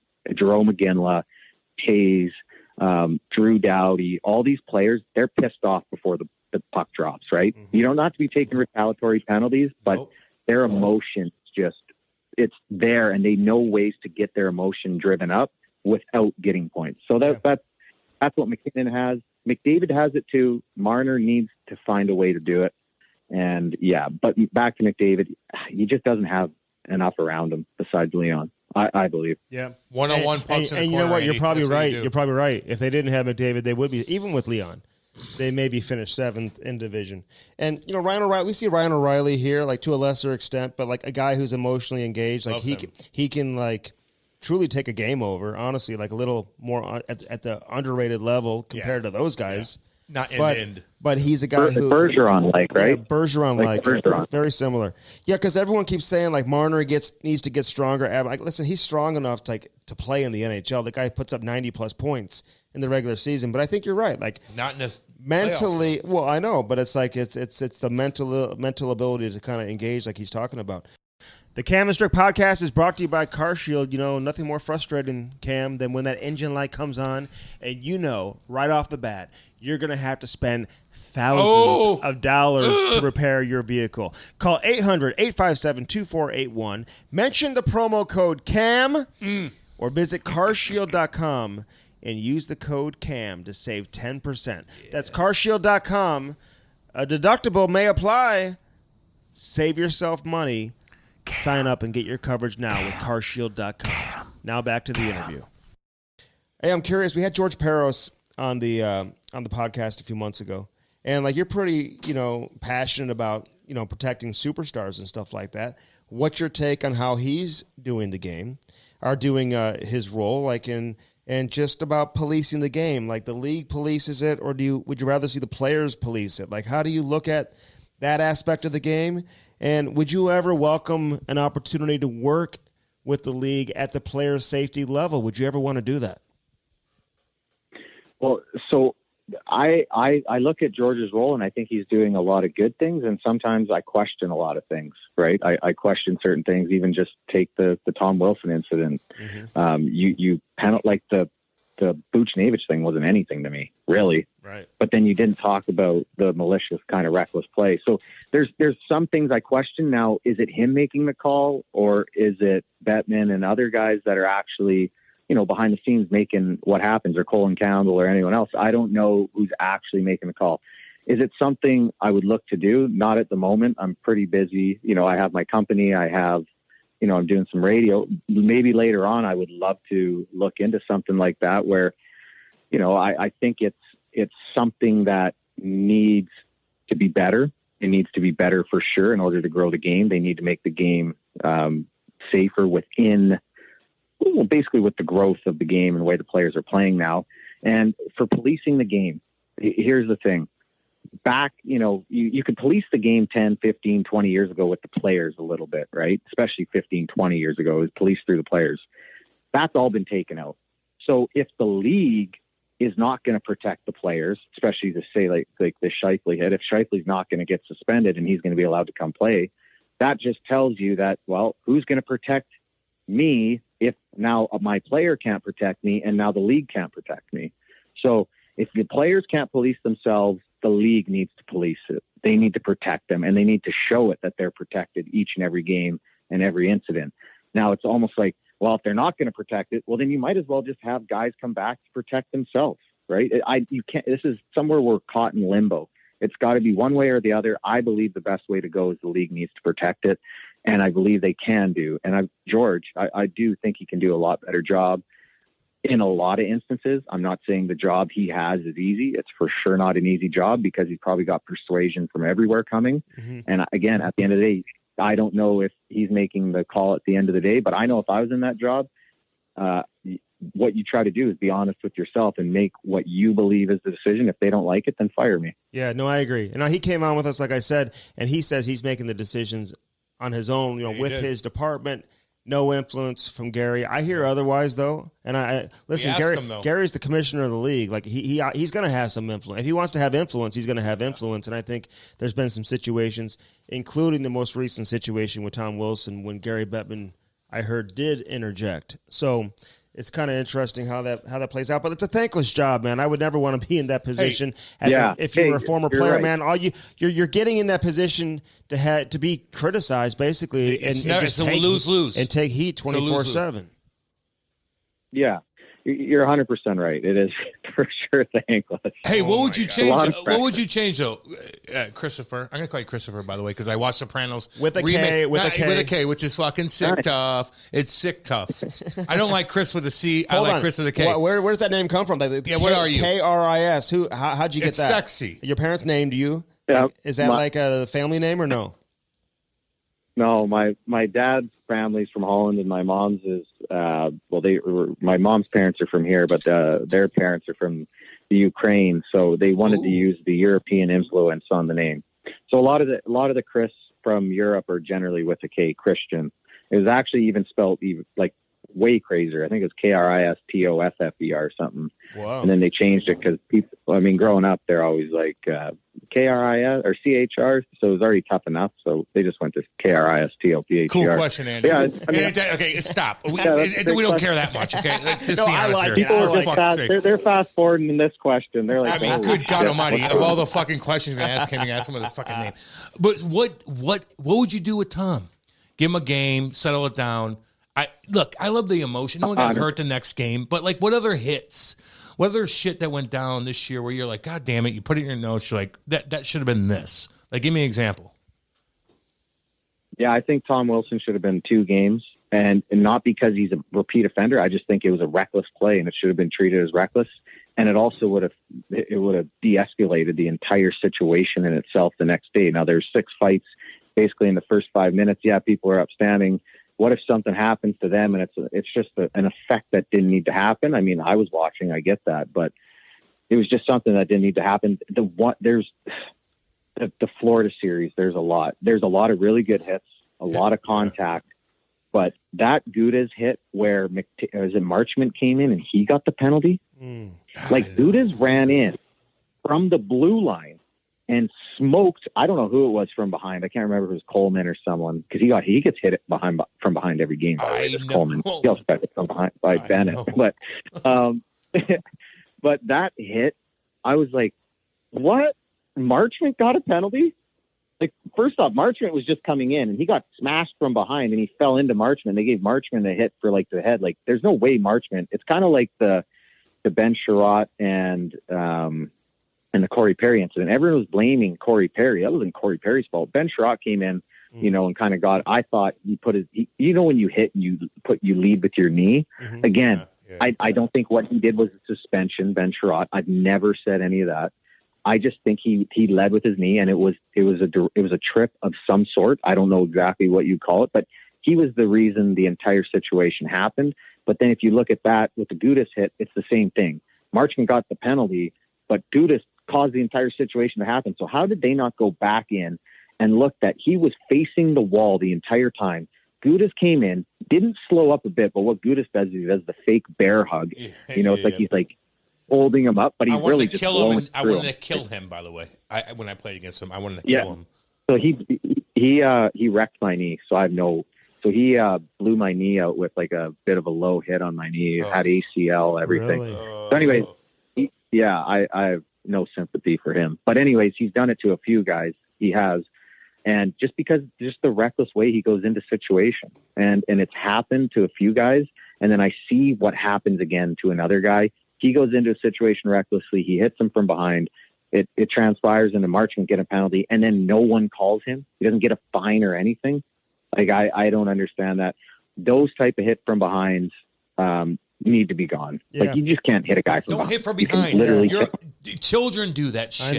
I know. I watched girls hockey the other day. They don't pull that bullshit. Mm-hmm. They'll fucking stick you in the goddamn neutral zone. No, he's the modern day like Richie Pilon. Like you don't have too many players like that. Although Pilon would fight. Well, Kris Versteeg will fight you. I know he would. I saw those. I would. Now fuck you. I looked you up on YouTube, baby. I love it. I'd be pounded into. I didn't even go anywhere near you, Cam. I'd be. Well, you're not fighting me, but you could fight Gudis. Shit, beat his ass. Are you kidding? Well, Gudis, he's tough though, isn't he? Nah, he doesn't fight, man. He got super punched by fucking Bieksa. He doesn't fight. Yeah, Gudis would probably shit pump me, but he's just. I don't know. Do I have to pump his tires up again? No, he won't. I don't know. What are you talking about, man? So real quick before we move on, I want to talk about like your like life growing up and all that. Yeah. On the mean streets of Lethbridge, man. We need to get into that. Wait, what? The mean streets of Lethbridge. Lethbridge, where? St. Louis? North County? No, where he grew up. We got to talk about that. But when you're doing television, though, like, because you're opinionated, man, you have opinions on stuff. And I know how the league kind of controls some things, working in TV myself, although not at the network level, so it's different. How much influence does the league have? Like, and your producers and whatever, are they telling you, hey, here's where the line is, don't cross it, or do you just freewheel it, man, and get to say whatever you want? It's pretty much freewheeled. I think there's always I've never had anyone influence really what I want to say. Also, I'm not on prime time generally either, so I couldn't answer that. You are now, Kris. You're going to get hired in 2 seconds.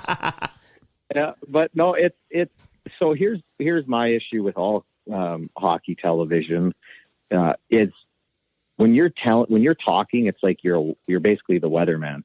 It's like, okay, you have 5 topics, you, and you. Mm-hmm. Pick a topic. You have 30 seconds talk, and then you're done. Then the next person, you talk about the back check, done. You talk about the stick lift, done. What I wish our TV and hockey was like the NBA on TNT, where they give you one topic, and Charles Barkley talks on the topic, and then Kenny Smith comes in on the topic, yep. and they create a conversation around one topic. And it creates almost like 3 buddies at the bar, 3 friends at the bar, right, talking about and hashing out the situation. And varying opinions, too. Not everybody's saying the same thing. They get pissed at each other. Yeah, and then Shaq gets involved. Exactly. Whatever the hell he's saying. Why are you in the Hall of Fame anyway, Chuck? No, exactly. And that's the best part is they're yelling at each other. But that's and when you show, say, or if you show a play of the game, everyone has a different perspective. So you want to hear everyone's perspective because then yours might change, right? Your perspective might change when you hear someone else. So I think all the hockey television is set up the wrong way because when I'm talking, I feel like I'm the weatherman again. It's like, okay, talk about this 30 seconds. And then all of a sudden you're like, I forget even half of what I'm saying because it's not natural. Right. So that's my opinion on that is I wish it was more of a conversation where you could banter back and forth and you could show different perspectives rather than just talking about 5 things where people are like, we're turning it off. We don't want to listen. You're right, Kris. You know what you guys should do? You bunch of guys on there and then talk about all the fat women in San Antonio and how they wear bloomers all the time and to see where that goes with you. Because if Charles Barkley could talk about anything and everything. Wait, did he talk about that? Well, you talked San Antonio? Yeah, he talked about that. No, I remember him mentioning that. You don't know that? I remember him saying that.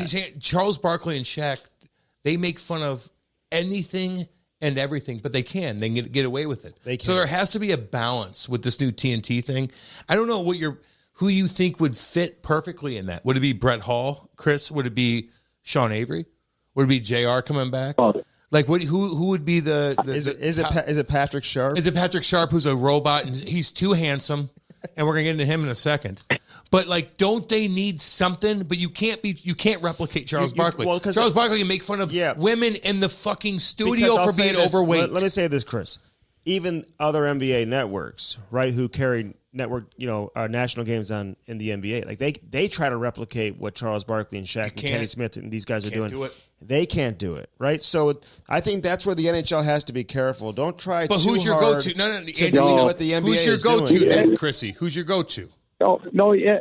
So there's the first thing is just keep it within hockey and talk about hockey and engage the audience with your own personality, and you don't have to go on to other things. I know the NBA, or you talk about, they go on different tangents on certain things. Just talk about hockey. Like Wayne Gretzky, he's on there. If you put him in a situation where he can just talk about hockey and have fun, right. I think that's really intriguing.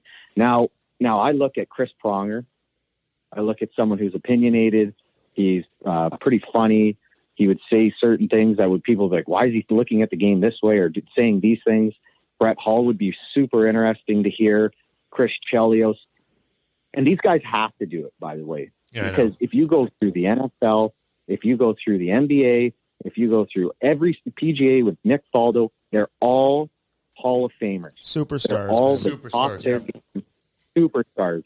And that's what we need. We need our game superstars, Hall of Famers, best of all time, on a panel, just having conversation, talking hockey. It doesn't have to be anything else. I'm not asking them to do what the NBA does, exactly what you're talking about. I just want them to talk about hockey and have fun doing it and debate opinions. Create, people talk and debate opinions then on Twitter or on Instagram or, but created by these Hall of Fame superstars having different views on different situations in a game. I think those four are who I look at. Obviously JR, but I would have those other guys ahead of JR just because, Wayne, it's Wayne, right? Hall of Famer. Chris Pronger, Hall of Famer. Brett Hull or Chris Chelios. Like these are. Yeah, but their opinion. Wait. They're opinionated though, Chrissy. Like you could bring on Hall of Famers, and they could be the most boring people in the world. The ones he's talking about are 100%. But he said overall Hall of Famers. No, I think you need to nitpick the Hall of Famers too. Yeah. Like Chris Pronger's Chris Pronger used to own Andy in the locker room so bad, Chrissy. We have video. It's so fun. When Andy's like, I'm coming in like, hi, Chris. And Chris like, what the fuck are you doing? Like, he would yell it. It's the funniest thing in the world. So you can nitpick the Hall of Famers. In a good way. In a good way. He just came in here to the studio. So he loves Andy. But the point is, like, Hall of Famers are great. But they also need to be kind of like edgy too. Although there's going to be just like the same thing. You're a robot. Here's the breakout. And it can't be forced either. No, it can't be forced. Years ago, Chris, I don't know if you remember, you were still playing, but they put Brett Hull on the set with NBC with Don Cherry. Jesus Christ. And the U.S. audience was like, who is this? Like the hockey audience knows who Don Cherry was. But they were like, awkward. Like, who's this guy with the loud suit? And like Brett Hull trying to force the. You remember that, Chris? The disagreement and the argumentative conversation. It was horrible. It didn't work. No, and I mean, if you look at like Chris Pronger though, like super intelligent player, really opinionated, funny. I think you're right. These guys have to basically fit the ideal player, like the personality.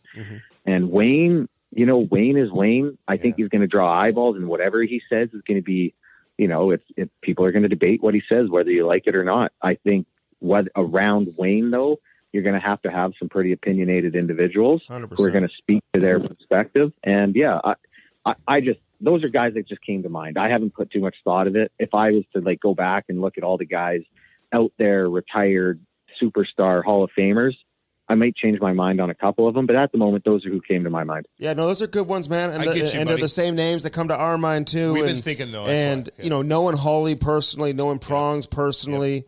Avery. Being around Chelios a little bit too. Like, I mean, these guys, again, man, they're legends of the game. They certainly would, wouldn't hold back, So and back to Avery, Avery would be, he's going to say whatever, but he would be like the next I would look at. If you can't get these Hall of Famers, then obviously Avery would be in that next tier of guys that are in the U.S., that are going to be insanely opinionated. Yeah. But and some are much better in an uncensored format, and like he kind of maybe falls in that category too. Like, how would he be able to be the same and be just as entertaining in a traditional format where you can't obviously say fuck and whatever, you know, like, I mean, that's just, that's it. It's hard to be entertaining when you can't drop an F-bomb, you know, like sometimes when you're talking, you just want to be like, holy fuck, what is that? Cam about that. Know? Hey, Chris, I have my own show every day for 2 hours. I can't throw it's not nearly as entertaining as it's terrestrial radio, and I get away with what I need to get away with. But you don't have to be entertaining without saying a fuck bomb. You don't. You just have to be entertaining and have it some back. People have struggles. You have to have an opinion and do your goddamn research and back it up and be like, this is what it is. And so if you research is key. You said the one key word though. Mm-hmm. It is not easy to do hockey broadcasting or analysis or anything. You like people just think like you show up the next day. You got to actually watch the game. You know how long some of these games are when you don't want to watch them. You know, and you're following it along. You're like I'm watching these Canadian games. There's no life to them. And then you turn on Boston. I'm like, I just want to watch a Boston game with all the, you know, the fans going crazy. And so it is, like you said, it's research and it's work, and they're going to have to put in a lot of work. Time to talk a little bit about Daredevil hockey, the ultimate in performance plus protection. Daredevil is a lightweight compression-based layer designed with Kevlar cut-resistant fabric overlays that protects all the vulnerable areas of the upper and lower body from skate lacerations. Get yours now. www.daredevilhockey.com. Use that promo code Cam Strick. You'll save 25%. Now back to the interview. Let's go. Hey, reading, I should say, your press release when you're retired. Like, you thank your grandparents for like helping you out, buying you skates and doing other stuff, you know, equipment, whatever, to keep you off the streets and whatever. Like, explain your background. Like, where do you come from? And, you know, just reflecting on your hockey career, playing over 600 games in the NHL, based on where you came from, I mean, how big a challenges did you overcome? Like, fill us in with your childhood. Yeah, there's a lot of challenges, and then especially financial back in the day. And then, you know, my mom having to teach, and she's had to, you know, work a couple jobs, whether, you know, it be my grandparents making sure that me and my brothers had hockey skates. You know, we grew up in North Lethbridge, and things, you know, I know a couple kids I grew up, things go pretty sideways fast when there's nothing for them to do. And I'm just happy that my grandparents did anything and everything to keep us in sport, keep us out of trouble.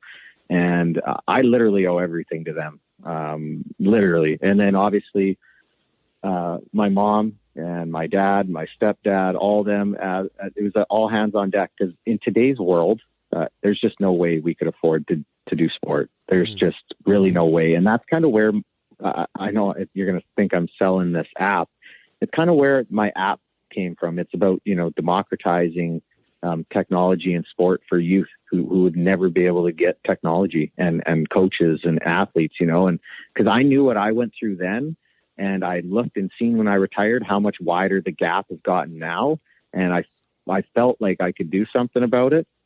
And that's kind of where my company came from. So it's really shaped me of who I am today. You know, I even talked about just being street smart. You know, I left school 3 days in a row, and then basically every time I got out, I got robbed. And then like the fourth day, I was like, well, I better not keep going that way, because I'll keep getting robbed, you know? So you go a different way home from school. What do you mean? So what were they taking? Yeah, they just take your money or whatever you had on you. So this is in middle school. Yeah. But I mean, it's not like I'm in like the bad place in the States or anything like that, but it like the rough areas of, you know, in Northside Lethbridge at times. Yeah, it's a little rough, like some Canadian cities or towns. But at the end of the day, a lot of that kind of life and those life lessons and the tenacity you have to have, and the things I've went through have shaped me into who I am today. And I'm pretty grateful for it now. As a kid, and when you're going through those things, you don't think it then. But yeah, even just like, you know, coming home and your mom making dinner after she's worked all day, you know, like I get home, I'm at home and it's 6 o'clock and I've barely done anything, and it's like I can't cook. I know, you know, man. And you have like, I'm telling you, I'm a barbecuing motherfucker. I'm not gonna lie to you. And Cam has no kids though. Like, but you're right, man. You get so exhausted Like, I don't know how my mom did it either, man. I was the youngest of 4, single mom, like working all day, 2 jobs, whatever, raising kids. And here I am, like, I mean, it's like would do a podcast for an hour or 2, whatever. And then, like, I have no energy left. But for you, like growing up in Lethbridge, I mean, was hockey everything for you? Like, were you expected to go far and excel? Like, how good a player were you as a young kid? So, and that's the other thing. Like, couldn't afford spring teams, like any of that. So, I knew if I was going to be as good as all the other kids, I'd have to go out on the street and literally play on the street from March till August every single year. And that was where I pretty much gained my skills. I would go out there by myself from the time I got home to school till it would get dark out. And whether my brothers joined me or friends did or not, I was out there. So I was cut from a team when I was Bantam AAA when I was 14. I ended up making it as a 15-year-old. I wasn't drafted to the WHL because I was too small. I then ended up getting listed as a 15-year-old to the WHL. So as a 16-year-old, I went to play Junior A. I got cut from the Junior A team. A week later, I went to the WHL, and actually the WHL is a better league than a Junior A league for the Americans who don't know the difference. Mm-hmm.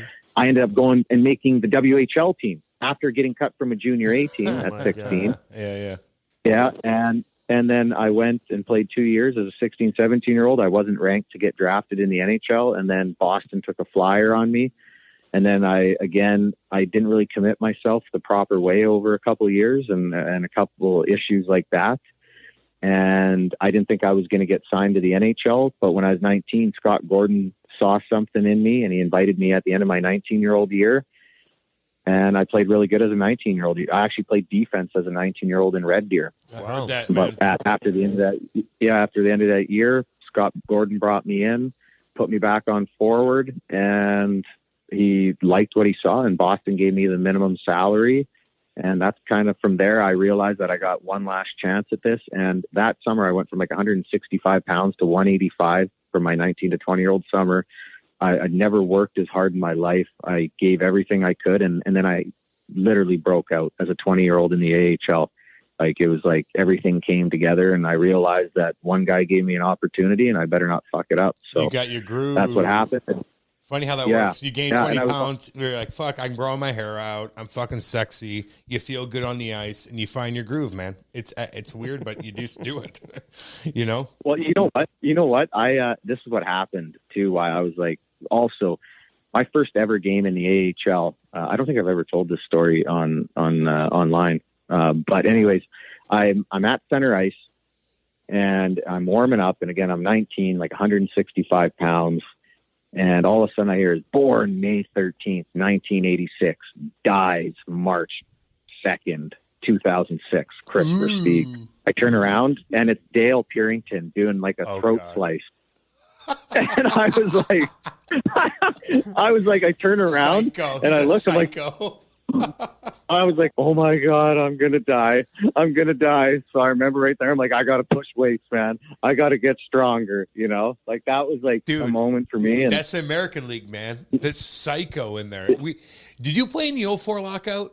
Or were you too young? No, you were too young for that. Too young. I was 06, 07. So that was like, I remember the league was tough, but not for sure would have been what you were. That was psycho. I just remember Hartford had that. Yeah, Hartford had Dale Purington. That Grenier was like 6'7". Yep. Gillies. Frankie Lassard.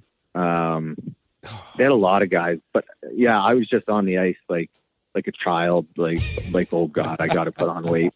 Hey, it's a wake up call. So it was a wake up call, and yeah, it was a blessing though, and I owe again everything to Scott, to people like Scott Gordon and Dale Talon who gave me that opportunity. And hey, and I tried to make the best of it. That's the other thing. Cam knows you got to be opportunistic, right? Goddamn right. Well, you just gotta love what you want to do. Like, so Andy and I grew up in St. Louis. Hockey wasn't big, and my parents were not very wealthy by any stretch of imagination. But we know that we did. We went downstairs and played roller hockey. We played roller hockey everywhere. We just played roller hockey because the ice was so expensive. It was 45 minutes to an hour away to get ice time. And we just went in our basement, and my dad would like shutter down the fucking windows. And then if you broke a light, he's not going to yell at you. You'll hear him stomp down the fucking thing. Like, what happened? Like, we broke a fucking light. We'll fix it. And you go downstairs and you play roller hockey. Do you encourage this to people, even in Canada, where you could have ice anywhere, but it still costs money? So just get goddamn rollerblades. Get those little fucking biscuit pucks. I told Andy and his son Ty, who's the cutest kid in the world, looks like Taylor Hall. I think Taylor Hall is his dad, to be completely honest with you. But the point is, I'm like, go get a biscuit puck and go rollerblade around the park. It's the same shit. It doesn't cost any money. It has to.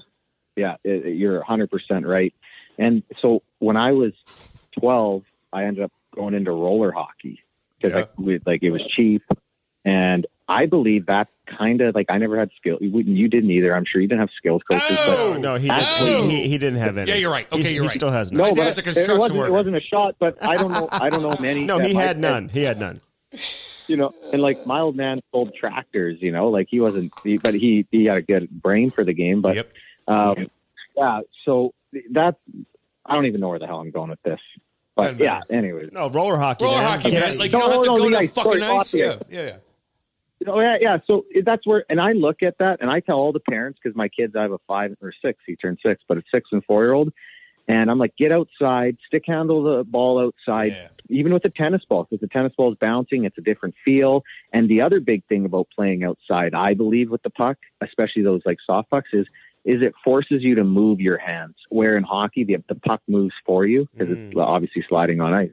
But off the ice, it forces you to move your motor skills a little bit more. And that's, for me, it's huge. It was huge for me, and I can see it with my kids. I can see it with some of my kids' teammates. It's been really beneficial for them. So, and get outside, man. It's great to get outside and, and be with your buddies and play hockey. And that's the thing.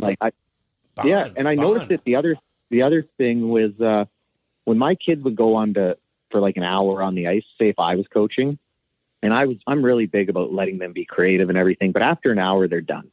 They don't want to be on anymore. But when we went into lockdown and we were skating on the pond out back with them and their buddies, they were on for 4 hours because we didn't tell them what to do. So there was no instruction. So they weren't getting mentally burnt from instruction. They were just loving being out there with their friends, and that's what it's about at the end of the day. And I think that's where the most growth happens. Yeah. No wonder you started an app. I mean, you're smart as shit. I like listening to you. Look up on Wikipedia. It says entrepreneur. I know it does. And we're going to get into that. Oh, they changed it. Yeah, it's supposed to be broadcast, and then they say athlete entrepreneur because they're we're not an athlete anymore. I'm like, no. It's like you're Elon Musk. Yeah, we're going to get into that, your app and everything you're doing business wise here in just a few minutes. I got a few Chicago questions because people obviously know you as a Blackhawk, 2-time Stanley Cup winner. Just a great career, man. You got so much to be proud about in terms of how you play. But what happened? You got to help me understand a few things that took place during your career. Yes. The qualifying offer scandal, where the Blackhawks were scrambling. They didn't get it processed in time before the deadline, and there was talk that all these guys, including yourself, would become free agents now. They could sign anywhere. You ended up signing back with Chicago, but what happened with that? Who was keeping you up to date with what's going on, and were you freaking out at the time or no? It was so strange. I remember I was at Colin Fraser's wedding, and all of a sudden my agent's like, hey, I don't think we got the qualifying offer. And then I got a call from Cam Barker and Troy Brower, and there was Colin Fraser was one of the guys too, but he just signed a few days ago prior to that. Mm-hmm. And a few of us, I can't remember. I think Corey Crawford might have been one of them too. But they're like, 7 of you. They sent the post, the stamp was a day late. So I guess the secretary did it a day late. Now, I don't know anything from that, what the issue was, but it was a day late. So by law, we were actually supposed to go to court over it to say, look, you guys sent it late, and in the CBA, this is this. So we were I remember at $2 million for 2 years at that point. And we were pretty much going to settle on it. But then when we found, or 1.75, sorry, for 2 years. But when we found out about the delay, my agent's like, well, we got to ask for more now, And so I was like, all right. So at that point, I kind of heard that Barker, we didn't think he was going to sign back with Chicago because I thought he was going to go because he had a really good year that year before too. Mm-hmm. And he was a big D-man skilled. So we thought he was going to go to free agency. But then at last second, Barker's like, no, I'm going to sign with Chicago. So he signed like 3 years for 3.1 a year or just under. And that's when my agent's like, well, we might as well ask for that. And that's what we did. And all of a sudden he was like, yeah, well, you're not getting a penny more. So we took it. So obviously it jacked our price up substantially. And I'm not complaining about it. Let's say that. But that's, for me, we're at this wedding again at Colin Fraser's wedding, and we're all calling each other like, you know, what the hell's going on? Is this real? Can this be real? I remember that's where it started. And then obviously I think it took about another month to get a deal done, but they didn't want to go to court over it in order for us, or whatever they do, like an arbitrator, right? I don't know exactly what it is, but where he could have deemed us to be free agents technically. So they got the deals done. They overpaid for me and Barker. And at the end of the day, whatever, I'll take it. Who gives a shit, dude? Yeah. You're fucking chilling right now. I mean, it just seemed like it because you guys were winning, and then all of a sudden, like Chicago just seemed to be in scramble mode from a CBA standpoint, or from a salary cap standpoint, because you guys had to obviously be under the cap, and you had all these players, and guys are moving in and out. Like that had to be stressful for you, man. Like really devastating. Like all these guys you just mentioned, like you played with in the American Hockey League, then you win a Stanley Cup, and because of just the structure of the salary cap, now you're forced to be traded. Like that had to be hard as a young kid. Yeah. Well, I mean, I wasn't like feeling sorry for myself or anything. It was just more the fact that it was such a cool experience there and almost nothing else. The grass was always great, but it was never greener than what it was there at that time. Right. And you're like all those guys today, we still keep in touch. Like all our girlfriends are still friends and wives are still friends. And everyone still takes care of each other and keeps in touch. So it was a real special group playing in the minors. Like you touched on, you play in the NHL, you win a championship together. 2 weeks later, 11 of you were gone. That was kind of like, wow, this is a whirlwind. It was a super strange situation. And the only thing, if I'm to ever complain about anything about winning, is I've never got to see a banner race, right? Because after winning in 2015, I got traded to Carolina, and the same thing in 2010. So those are the moments. Whatever, Andy. You won in Chicago. Yeah, you're right, though. Yeah, but he wasn't there. I got questions for you. Go ahead. Feel sorry for me. Cam. Please. Come on. But no, that's that one situation where like you wish you were together as a team. Yeah, I get on the ice, like watch the banner go up. But that was like, besides that, Chicago did an incredible job at keeping me in the loop. I got to go to the One Ring ceremony and all that. It was unbelievable. But that's like, you see all these other teams do it at the start of the season. It's a real cool time and a real cool moment for those players.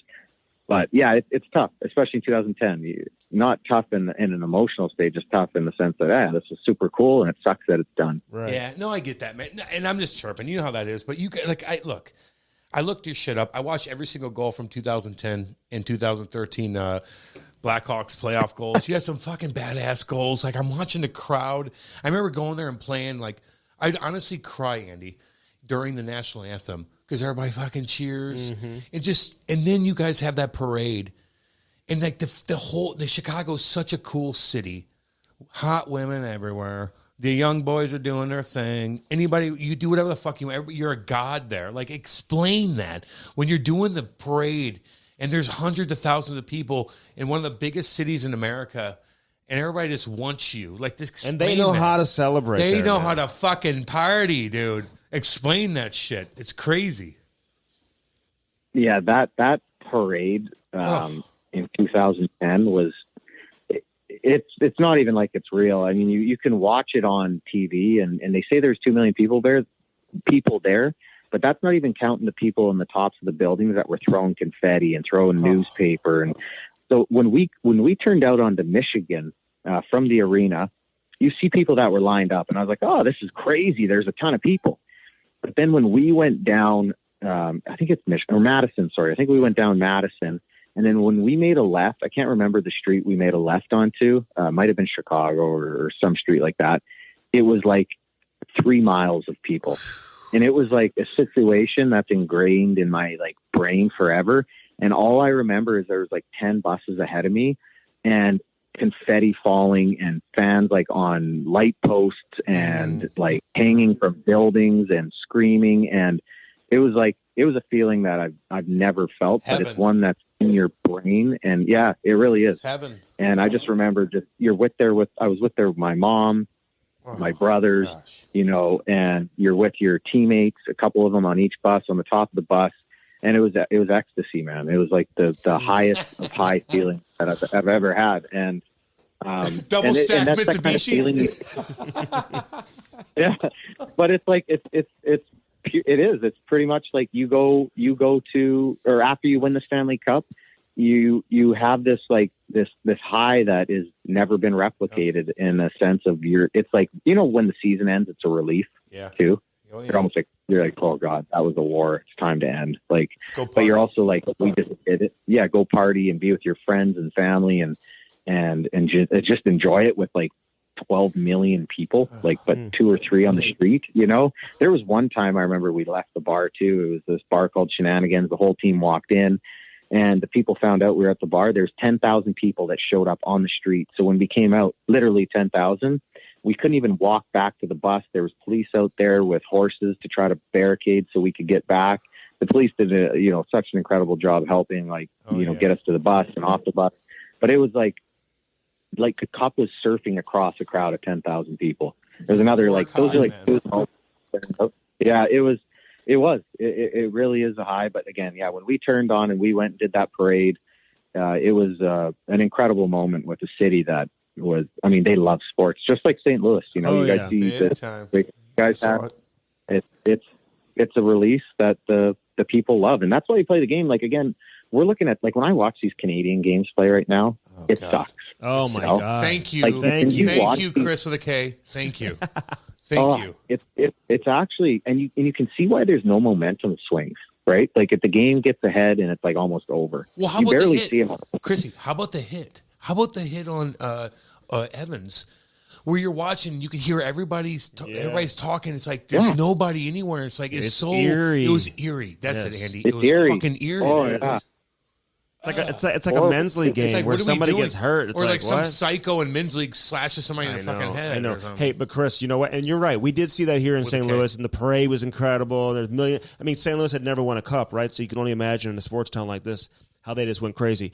Cam Strick Podcast here for our boy Dan Bellman with Bellman.com. Yeah, baby. You need some new wheels? Why not get a Cadillac, a Buick, a GMC? Yeah. Head out to Troy today. And again, don't forget about Chrysler, Dodge, Jeep, Ram right across the street. No doubt. Right there in Troy, Missouri. Visit them online. Check out their new selection, the pre-owned selection, the best service you will find anywhere in the country. Bellman.com. BEHLMANN.com. Get yourself some new wheels in time for the summer. Yeah. Now back to the interview. But can we talk about your rap? Yeah, what's going on with you? Okay, did you know? Are you Andy in high school? Hold on. Did you know you were going to do it before you did? Like, Sharpie's going to call you up and you're going to do your rap. Like, did you write it the night before? Like, I don't know. Let me know what's going on with the rap here. I got to chirp you. And do it for us. I got to chirp you. Yeah. Go ahead. Well, I don't do raps anymore. I do more like ballads. So I'll do like Purple Rain. When we go to the team parties with the boys, I'll sing Purple Rain near the end of my career, stuff like that. Yeah. I've even little Enrique Iglesias Hero. Jesus I can really crush it. But back in the day when we used to go to the bar as a team, I would always get on the mic and rap for like everyone at the bar. I remember one night, me and Jay Cutler, we were doing like Lil Wayne song at the bar. It was it was funny. But anyways, I'd always get on and I loved Lil Wayne, so I'd always rap his songs at the bar. But anyways, yeah. So he was awesome back in those days. He was. It's Lil Wayne. It's Lil Wayne. Lil Wayne. It's not Lil Wayne. Yeah. What's wrong with you? In Lethbridge, but they say Lil Wayne. Wayne. In Lethbridge, they say Lil Wayne. No, in St. Louis, we say Lil Wayne. He listens to the podcast. He hates you now. It's Lil Wayne, homeboy. Yeah. He's going to call me up. He's going to tell me I'm not a fan anymore. Jay Cutler listens too. Hey, is he a dick? Is he a dick, Jay Cutler? No, he's cool. No, Andy, I'm not talking to you. You don't fucking know him. I'm asking fucking Kris with a K. Is he a dick? He's got a bad reputation. No, he's a great guy. Right. Super nice guy. And then there was Glenn Olson? The tall tight end? Tight end. I think he played in Carolina. He did. Greg Olson. Greg Olson, yeah. And then Devin Tester. Yeah, Devin Hester, they all kind of hung out. Devin Hester could return the ball. He'll return that motherfucking ball, Andy. He did. And Greg Olson played at Miami, too. No, listen, I used to, like, my wife watches the old Jay Cutler, reality show. Although they broke up, they got divorced. Mine does, too. Yeah, they're not together anymore. They're together again, are they not? Are they? No. I don't know. Shit. We're headed to Nashville this weekend. I'll let you know. Hey, but anyways, so Sharp called me up though. But anyways, I didn't know what I was going to sing. Sorry, because I had a couple songs. I used to sing Glamorous and all this. But when I was pretty drunk by that point. Glamorous. So I was like, not as drunk as Kaner. Not as drunk as Kaner. The Cane Dog in the video. No, oh my God. The Cane Dog looked at you like, I'm wasted, but motherfuck. he was like, what is this guy? But they called me up, and then I just kind of made it in. Like I actually didn't even know I really did it until my buddies called me after, and they're like, "You just rapped in front of 2 million people, you idiot!" And I was like, "Oh!" And I looked back, I was like, "What song did I sing?" You know? I was like, "Okay, that was a pretty good one." Hey, Kris, it was great, man. I give you so much credit for putting yourself out there, and then they misspell your name on the cup. Okay, hold on. You're a Canadian kid from the streets of Lethbridge. Hardcore streets. You played street hockey. You played street hockey for years growing up, probably envisioning yourself winning the Stanley Cup. And the first time you lay eyes on your name on the cup, your family, and it misspells your name. Explain what happened there and what that experience was like. Oh God. So Mike Bolt called me. He's one of the cup carriers, and he's like, "Hey, we got a problem with your name." And I'm like, "What do you mean my name?" He goes, "It's Versteeg, Vertseeg or something like that." And he's like, they're asking if they want to keep it or do you want to change it? I'm like, you want to go tell my Oma? If you want to leave the wrong name on the cup, you guys better change the name. So it was pretty funny. But anyways, we went to his house to see it with the wrong name. We took a picture. My wife did. She took a picture of it. So I think there's the picture somewhere with the wrong name. And then they did the ceremony, I think, at the start of the season, because I was at the Leafs actually at this time. But he ended up bringing it to Chicago. They did the banner raising, all that. And then when it went back, they redid the name. So the name was wrong for a few months, but I was like, you go tell my Oma to put the wrong name down. She's going to lose it if she sees Versteeg. I created this. That's right. You fucking put the right name as up. a Canadian Hey, kid, I play with John Mad Dog Madden. Did you hang with him? He was a cool cat, penalty killing son of a bitch. He'll hang with you. He'll party. Smart guy. Cool cat. Super. Yeah. Such a good dude. He was massive for us because, again, we were a young team that thought we could win and we were missing a couple pieces. And it was just that savvy veteran, and bringing in Hossa obviously was massive. But John was kind of that guy that he didn't need the limelight. He just was a great teammate. He loved being around the guys, and he settled us down. There'd be situations on the bench. If we were panicking, he'd be like, sit the fuck down, calm down, just little things like that, if you're watching some of these games, those are the moments you need. Hey, did you see Josh Bailey's face when they got scored against, when Marchand scored the goal to make it 3-3? Did you see everyone's freaking out and Josh Bailey's just straight faced, didn't give a shit? It was you need those type of, it's got that, that dog in them, and those are the type of veterans you need around that calm the pressure. They're not phased. And that's what John gave us. And he was, again, just such a great teammate, such a great dude. Yeah. Hey, a few more questions for you, man. You've been great, and we appreciate your time for sure.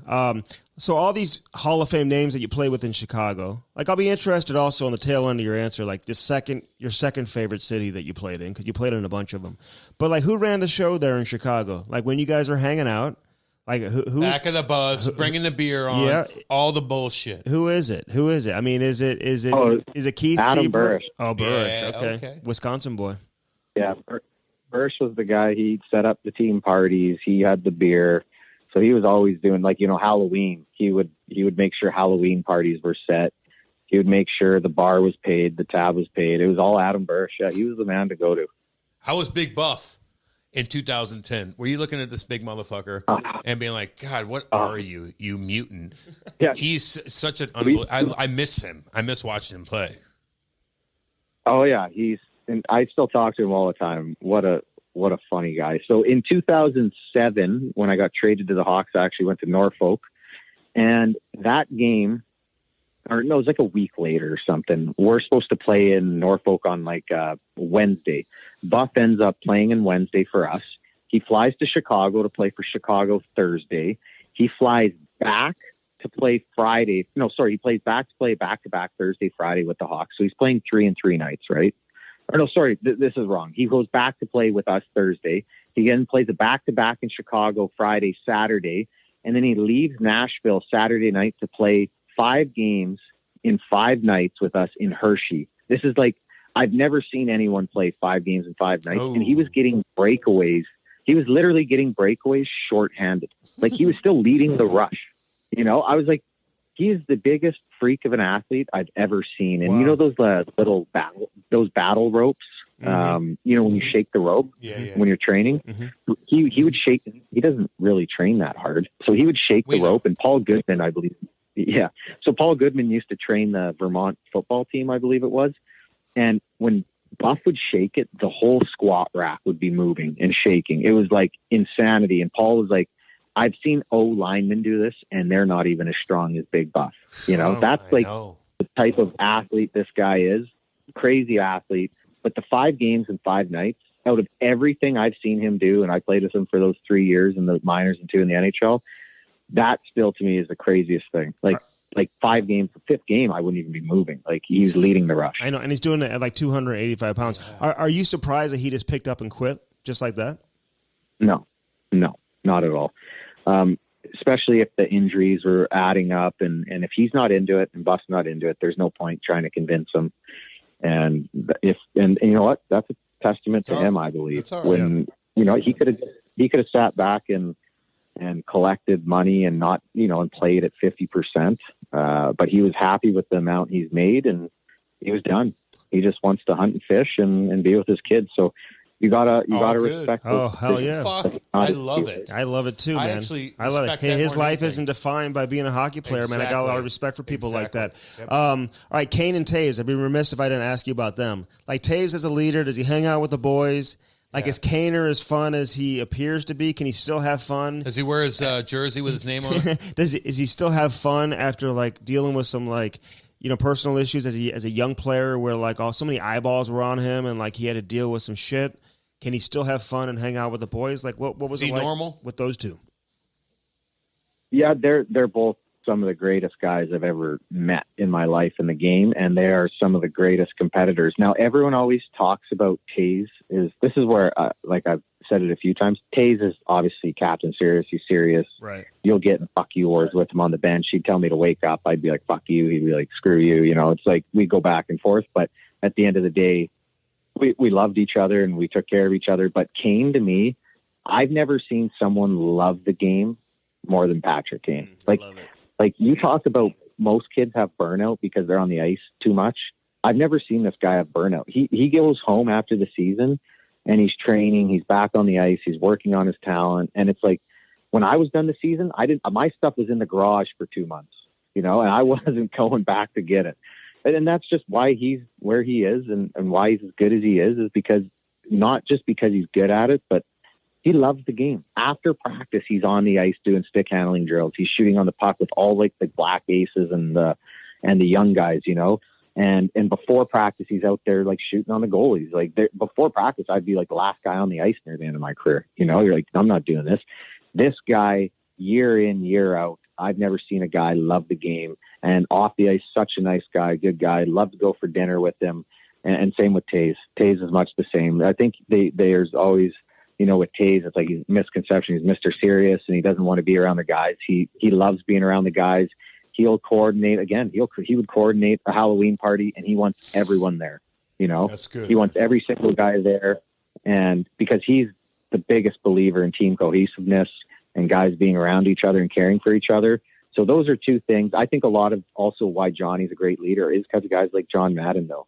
He was cultured by great players coming up, certain players, and he was surrounded by a lot of good players that gave him time to become who he is. But he's a sponge. Like everything he hears, he takes it in. He doesn't just like close his mind off. He's an open-minded leader, and that's why he's one of the best. Is he okay? Do we know what the fuck's going on with him? Well, it sounds like he's doing better, and that he's going to be hopefully be able to play next year. I mean, obviously, you just hope he gets healthy and comes back and plays. Hey, but let me be honest with you. When you're really, really, really, really, really good at hockey and you have unbelievable skill set, you want to go and play with the Black Aces because you're the man and you can dangle them and you do this shit. And so it's like when you suck like me, I'm like, I don't want these Black Aces making me look like a jackass even more. So then my confidence gets ruined. I love Patrick Kane, man. He's one of my favorite players I've ever watched. Man. He's got great personality. Brandon Bullock loves him too. That's our boy. Getting back to what you said earlier, I wish the league promoted a player like him more than they do. He's not just McDavid and Matthews and these guys, but Patrick Kane is an absolute legend still playing in the game right now. So, hey, do you ever hung out at Corey Crawford's condo that he's selling right now for $5.3 schmil? Oh, looks pretty nice. Is that the one down? Yeah, I don't know Penthouse, if it's the same one I'm thinking of, but yeah, he bought it. Oh, the Penthouse. I don't know if that's the one, but he had this townhome right downtown across from, I think it was Japanese. And it was an incredible house, like a 3-story apartment. But I don't know. I've never seen the Penthouse. No. Well, I just saw it go on the market today. Jeez, Andy. I always have my mind on real estate. House, Andy. I could see that, but I could see that townhome being $5 million, like the one he owned in 2013, 14. For, in today's market, is it nice that the big dogs weren't cheap with the Blackhawks? If you play with guys that made a lot of money on the team, but they were cheap. That wasn't the case with the Blackhawks. All the guys that made the big coin when you were young, they took care of the young guys, right? Oh, yeah, all the time. Except Soupy sometimes, and I'll let Soupy know that right to his face. Old Brian Campbell. You got to bring Soupy on. There was one time I remember I think it was 2008 where we were just going out to the pub to have food, and he's like, I'll get this round, you get the next. I'm thinking in my head, I'm like, did you just sign for $56 million? But you know what I mean? Well, we're going to have Gomer in just to pay for our meal today. I know.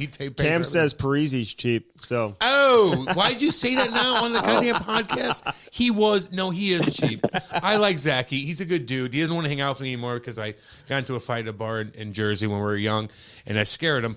But he didn't pay for a lot of things, and he made a ton of money. He might be cheap. Good player, good guy, warrior. Fuck off, Andy. Yeah, but Brian's a great guy, too. But, he's cheap. He can't get to those pockets some days. Yeah, hey, tell us about your business before we let you go. Yeah. We want to promote What do you got going on, buddy? Yeah, so it's basically just a quick little oversight as I was going to do the independent coach consulting and realized that there's no tech out there where I could help a lot of kids in a quick amount of time. So we wanted to simplify the way you could capture, edit, and share video for coaches, parents, and their athletes. And so we interviewed tons of parents, tons of coaches, and athletes about their main issues and the problems that they came about, especially in the sport tech market. And after that, we got linked up with our now CTO, and he started building the product basically designed around all the information we took in over that period. And we've been in the classic startup phase of a build and learn. You build a piece, you learn, and you kind of test it on your user group. So that's what we're in. We're about a month and a half away from getting it to a beta test. And beta test is, I'm just learning about all this too, but it's where you can have up to 10,000 users, and you'll learn about, the parent group, how they use the product compared to the parent or the coach and the athlete and the fans, because it's for the fans as well. So we've now built this product enough where we're pretty ready to get it into being tested by a larger group of people. And we're really excited about it because it's going to be free for the community. And the way it can the way it will democratize sport tech for athletes, parents, coaches, and fans. We're really excited about it, and basically a platform for empowerment. So you talk to a lot of these athletes, especially, the female athletes, and they don't always want to post because people are putting rude comments in the comment section about them putting their hard work up. That's bullshit. So little things like They're that. Virgins. We want to Those are virgins, dude.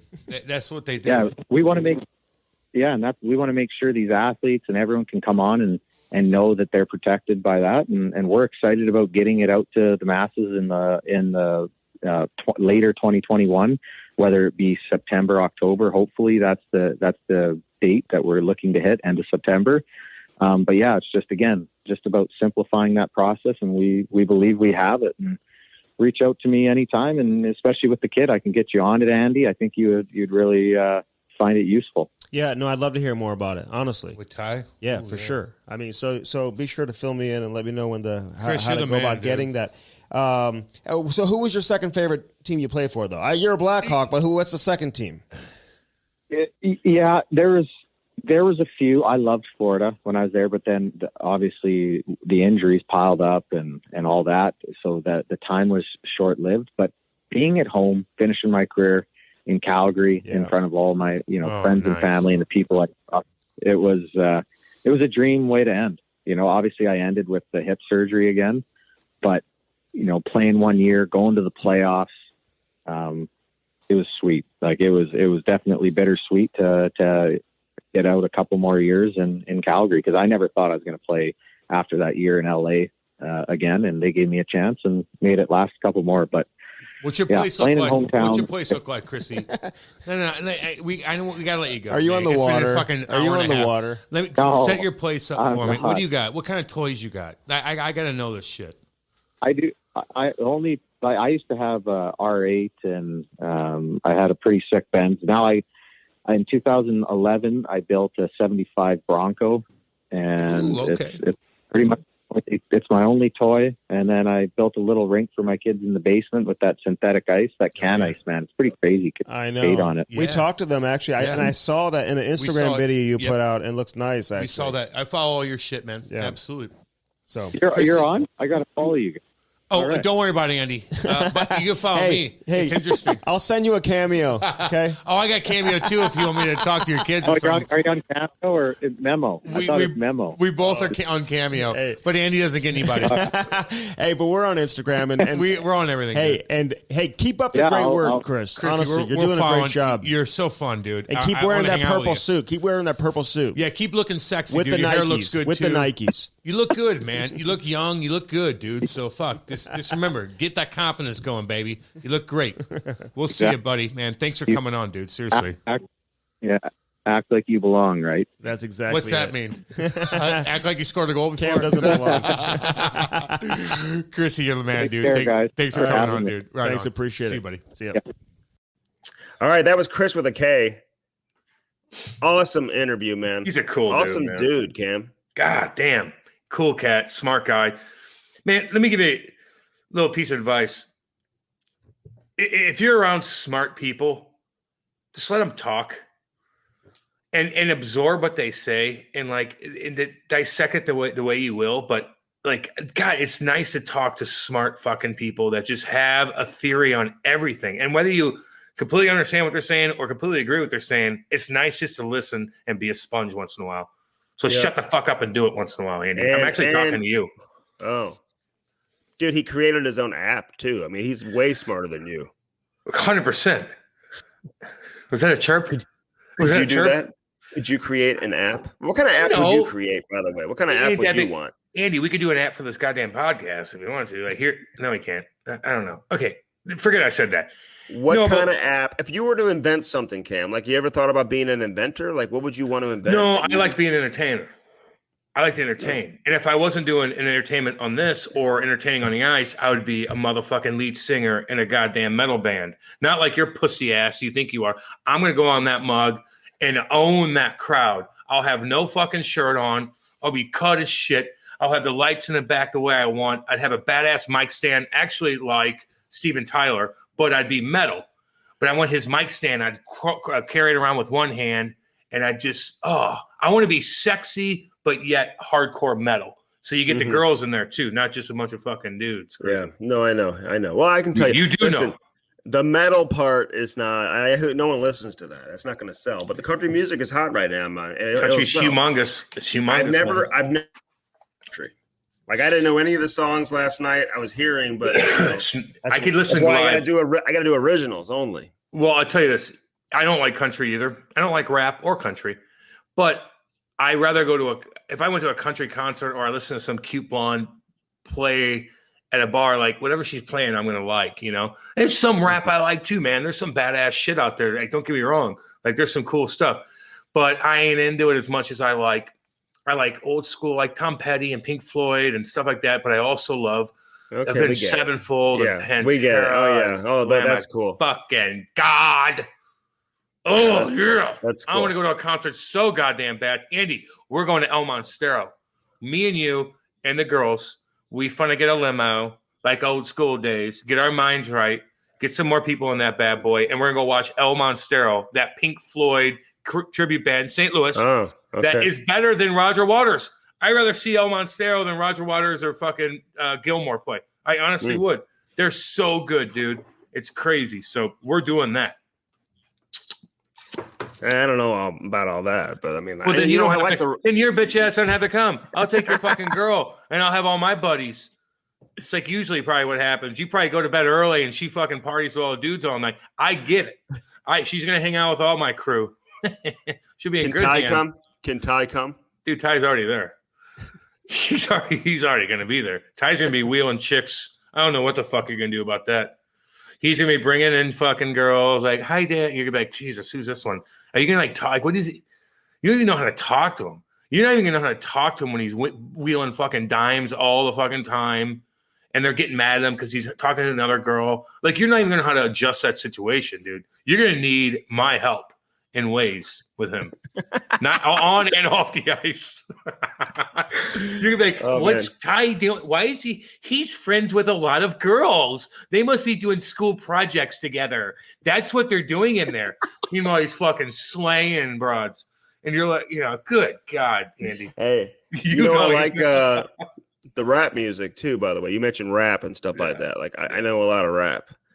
So I like hip hop music for sure. Badass. So but Versteeg, man, he gets into like the TNT situation, all that, man. So he's got a good mind for it. I think he's got a good future, obviously. He does doing the analysis stuff, man, because he's opinionated too. We need more opinion. But can I just say one thing real quick, Cam? No. Something's starting to bother me a little bit. I'm seeing a lot of negativity on social media towards the NBC broadcast, who have been broadcasting NHL hockey for the last however long it's been, 10 plus years, whatever. And I'm seeing a lot of people take shots at like they're boring, they're not entertaining, like just some former players and stuff. Let me just say this. Why weren't you saying it like 5 years ago or 6 years ago or 3 years ago? It's like you're waiting till they're out till like. Well, maybe because JR and fucking Milbury are going toe to toe and it was more entertaining. I don't know. Well, I'm just saying. I mean, I understand that, but maybe it's more boring now, and that's why they're saying it. Are you listening to what they're saying? It's always been kind of the same. They've always had the same format. JR had a flair. JR had a flair, and there was back and they could piss at each other. I get it. I get it. I'm just saying. Listen, we all know that NBC, like we all know it's kind of boring. They're right? fluffy. They do their thing. But we fluffy. all know that it's like ending. I'm not a big fan of like why you got to kick them on their way out, like when they're going. Just let them finish it out. Let them finish it out. Yeah. Like we get it. We know that there's people on there that aren't entertaining, that aren't very exciting, and whatever. But they're smart. But they're smart, Andy. And I learn a lot from a lot of these fucking guys, man. Yeah. Look, if I need to break a fucking game down and I didn't goddamn launch it, I'm fucking putting on those cats, and they're going to talk, and they're going to break it down for me. Now, is that great for the average person that maybe wants to have a different element to the breakdown? Maybe not. But for a guy like me, who you're going to learn something from these motherfuckers. Whether you want to get entertained or you want to learn something, they're bringing the fucking knowledge. So it's not like they're like they don't know. It's not like they might not be exciting and stuff. They're fluffy, and they have to be kind of fluffy, and they have to be on point and be straight as an arrow. But goddamn, you're going to learn something from them. But maybe that's not enough. Maybe that's we need a different element to it. All I'm trying to say is don't kick them when they're down. I mean, everyone's like, oh, TNT. They say, we need to be more like the basketball. Okay, yeah, I get it, man. Well, you better find those personalities. Because if it feels forced, it's going to be very awkward. Yep, you're going to be very awkward. And it's not going to work. I agree. I mean, but these hockey guys don't even watch that bullshit. They don't even know what the fuck Charles. And they act like they do all of a sudden. Like now, all of a sudden, you're an NBA fan that's watching Inside the NBA 3 times a week. I don't think so. But I'm saying you get the right cats in there, man. They're not going to be like, what do other people do? Hockey players, and they're funny, and they own the locker room because of their wit. They're going to walk into anywhere and just be like, this is my fucking thing, and this is what I'm going to do. Either you like it or you don't. I ain't going to try to be like, well, I got to be like this guy, and I got to be like this guy. They're going to be like, I'm me, like Brett Hall or Sean Avery or Cole or whoever the fuck. They're going to be like, I don't give a fuck about anything. Either you're going to hire me, this is what you're getting. Yeah. Okay. But I'm just not, like I said, just to summarize, you've had years to criticize them.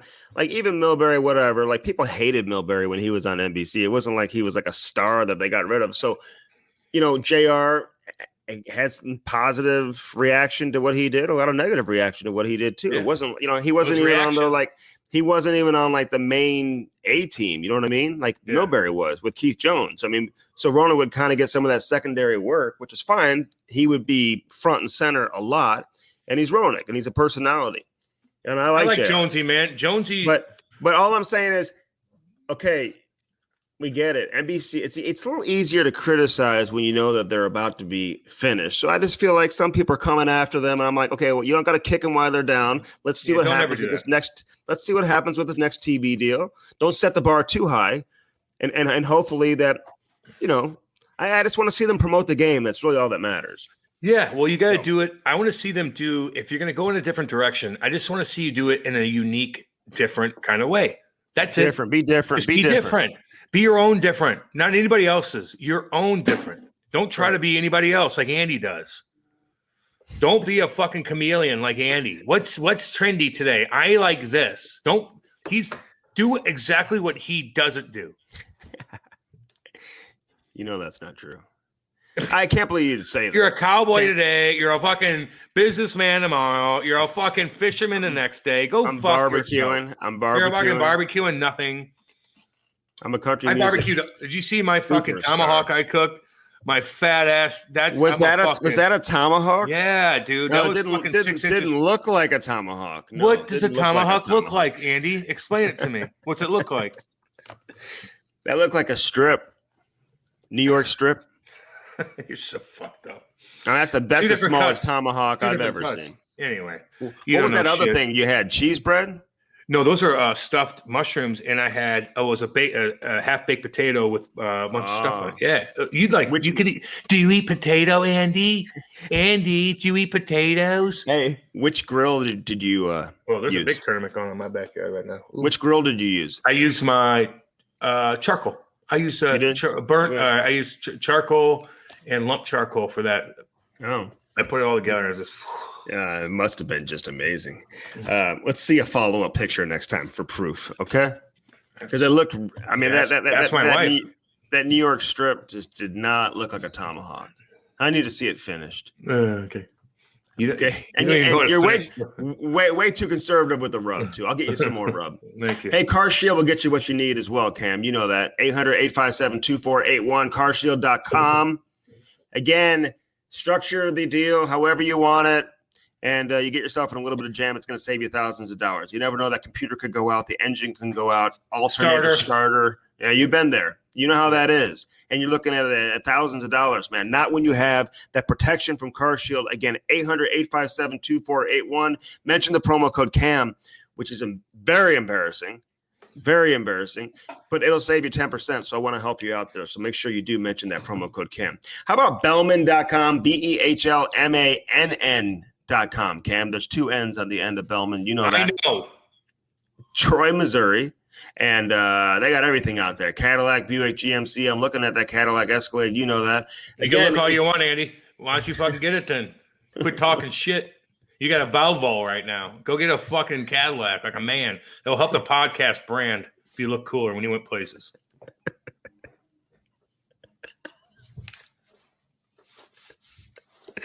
All right. We'll work on that. I am working on it. I talked to Dan about that, as a matter of fact. I bet. They got the Chrysler Dodge Jeep Ram. I look good in a Wrangler. Cam, I would get it lifted, by the way. A Wrangler, cool, like a 15-year-old girl. Getting her driver's, her fucking, that's cool. A freshman, just like a freshman. You look really cool in those. But I get it lifted. Like it would be like higher off the ground. You're going to go like off-roading and stuff, man. You don't know what off-road would be. You don't even know where to go off-road. Look at me. I'm going down Clayton Road. And I did a U-turn. I hit the grass a little bit with this thing. You wouldn't even know. Hey, no, we call it mudding. We call it mudding. Who's we? Who's we? We go mudding. Like when I used to live up in the mountains, honestly, Cam, though, we go off-roading all the time. Sometimes intentionally, sometimes unintentionally. Really? Yeah, he just takes you there. I'm not into that, to be honest with you. I'm not into the off-road stuff, but I get why people are, and especially out where we live here. Out my good old boy. I'm in Franklin County, but all you go out. See, I'm the equivalency to like the good old boys in Canada where I live, man. Like in the woods. You know, everybody's doing. They all got guns. They can hunt. They all do that. Like I'm not a hunting kind of dude, but I got my weapons to protect me. But like I'm not an off-roady kind of guy. I want to take and go do the camp thing in Tetons and shit like that, or fucking Banff is awesome in Canada. Oh my god, that's a long drive. It's a long drive. Too long. But if you got the badass setup, you go here and you stop. You make your places and stop. Well, I'm looking to, we're going to get a RV sponsor or something like that. Yeah, maybe we'll take the show on the road. Andy, 100% on this. And I know I'm joking about this, man. Like if you, a company out there, man, and you want to, I don't know.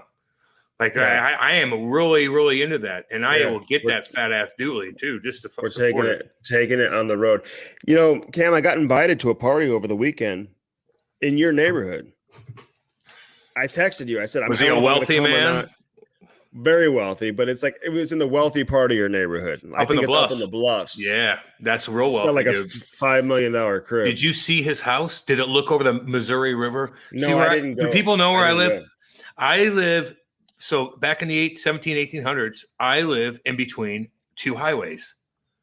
So I'm the equivalency out here in St. Albans, Missouri, as like 270 and Highway 44, or like where that big intersection in LA is. But back in the 1800s, the two rivers were the highways, meaning the Missouri River and the Merrimack. And you have all these, they all kind of just conjoined together, and these little streams that connect the rivers. And that's how people got away. The Merrimack goes to Mississippi. The Missouri River runs right behind my house. So you see all these arrowheads out here. This is where Lewis and Clark, Meriwether Lewis and William Clark came out. So right out here is the first stop, the first stop where they started up the Missouri.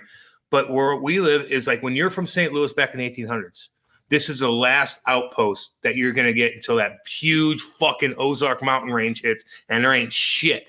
So there's all kinds of history out here. That's why I have a graveyard in my backyard from the fucking late 1700s, man. There's graveyards everywhere. What do you got in your backyard, Andy? Well, we don't have graveyards. I have snakes and deer and bison.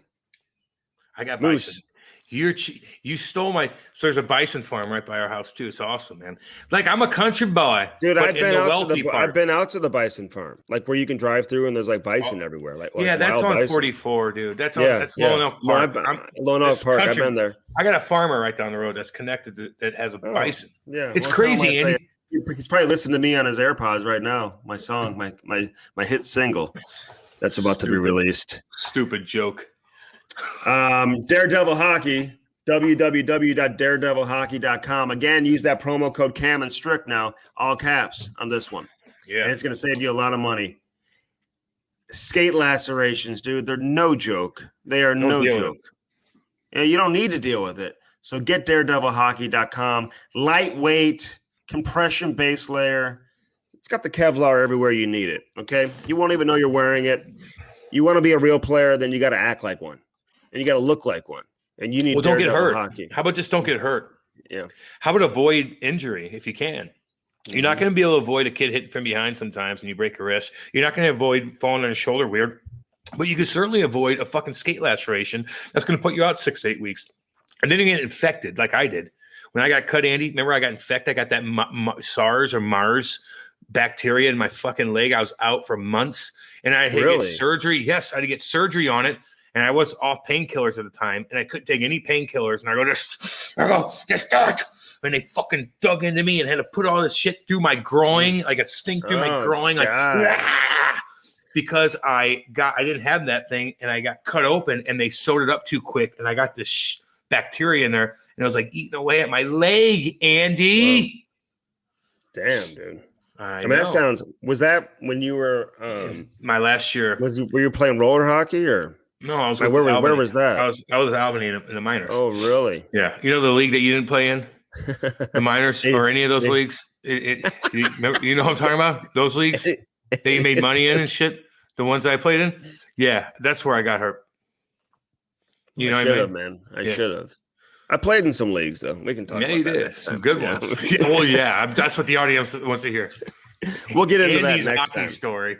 We'll get into that. I'm about to go hit Nashville once again. Probably hang out with your girl's probably fucking like, hurry this shit up. I want to go get some fucking mimosas. I want to go be a cowgirl. I want you to get the fuck away from me. I want to go. She wanted to go to a store that's where she went to this morning. She just texted me. She went to the store. It's owned by Jay Cutler's wife. Oh, that chick. Yeah. Yeah. She's kind of hot, actually. She's whatever. She's a very good friend of mine. Very wealthy. Friend of mine. She's very successful. She is very successful. So is Jay. So we probably hang out with them tonight too. Hopefully they'll come down to the show. I heard he's a dick. Can make it. No, I hear he's cool. And even from who? Kris Versteeg even said he was cool too. Yeah, he said that. He said, because I always thought he was a dick. No. People as a teammate and stuff like that, right? Okay, hold on now. You're right, Cam. His facial expressions, I think through the football media, watching him play football, I think you would think that. Yeah. But teammates love him. This TV show, you can see how he interacts with people. Is he pretty cool? I think he's kind of like NFL, like you're a quarterback, you're constantly getting railed on. People are just crushing you all the time. I think people thought I was an asshole, and then they listen to podcasts and they who thought that? Well, when you play and you're elbowing guys, they're like, "This guy's a fucking dick," and then you're nice to people, and they're like, although I say controversial shit, but I'm trying to be you don't want to be an asshole to people. No, you always want to be nice, man. I'm nice to everybody. Nice. Yes, just don't eat my food. Like what that dude did to you. That's God. Andy, that pisses me off. And if his name was Kyle. I'm not gonna lie.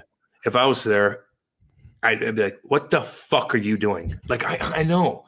Yeah, but he had that permanent red face. I don't care at that point. Like, that southern. I don't want to shake hands with people. I don't want to shake hands with people anymore. Southern fraternity, like you're like tall, a little bit overweight. And he had that permanent red face, like he's ready to like snap. Touching your fucking food. Yeah, my Brussels sprouts. The Brussels sprouts and French fries.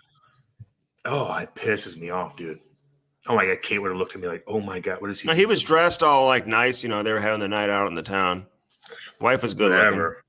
So what? What'd she do for you? Nothing. All he did was she could be as hot as fuck. What'd she do for you? Nothing. Dude, you couldn't even eat your fries.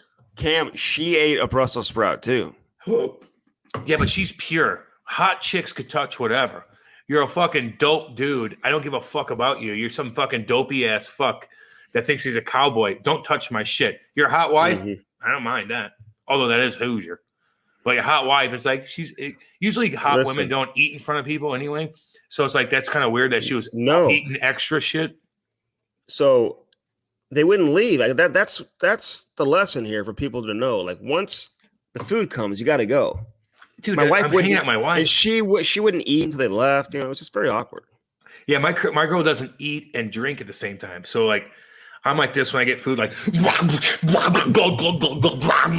like Homer Simpson back in the day. And Kate's like this. I'm drinking first. I'm gonna have a sip of my drink, and I'm gonna put it down, and I'm gonna evaluate my food. I'm going to look at my food and evaluate it. Meanwhile, I'm already done. And if I'm done at a restaurant, I'm like, "Let's go, girl." And she's like, "I haven't even touched this yet." I'm like, "Oh, Jesus." So I got to wait like 45 minutes. All right.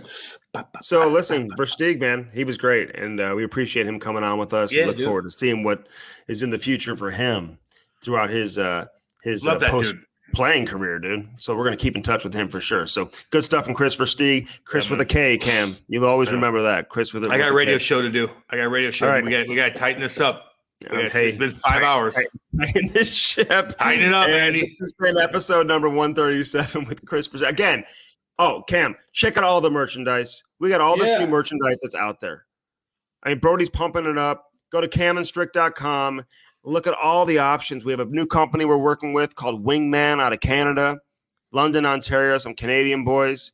So they've come up with some new designs. So order that shit. Have that delivered. I want to see some pictures on social media when you get these new hats, these hoodies, golf shirts, all the options, everything you're looking for is right there. So again, go to camstrick.com. Just click on the tab that says shop and hook yourself up with some new swag. Yeah. Right on. Right into Father's Day with Andy and I both have cameos out there for Father's Day too. Mine's on. Yes, I do. Yeah, so check our cameos out. Really just mine, to be honest with you. But and I'll hook it up. Did a bunch yesterday, got a bunch today. It is what it is. Don't prolong this anymore, Andy. I said my piece. I said that you have a fucking cameo. That's all it needs to happen. Because I was saying, like, I have a Father's Day special coming up too. So I already did my Father's Day special. Everybody knows 25% off of me. Yeah, I'll discount mine as well, and I can do it from Nashville or do whatever. So anyway, all right, Cam, I'm off. I'm off for the day. Listen, go hang out. Day. Go do your thing, dude. Jesus, go find your girl before she buys the whole goddamn place. We'll see you back in the studio. I'll see you Wednesday. She meets that cowboy. Cowboy down there. She ain't come back to you. All right, episode 137 is over on the Cam Strick Podcast. Oh, you better go find her.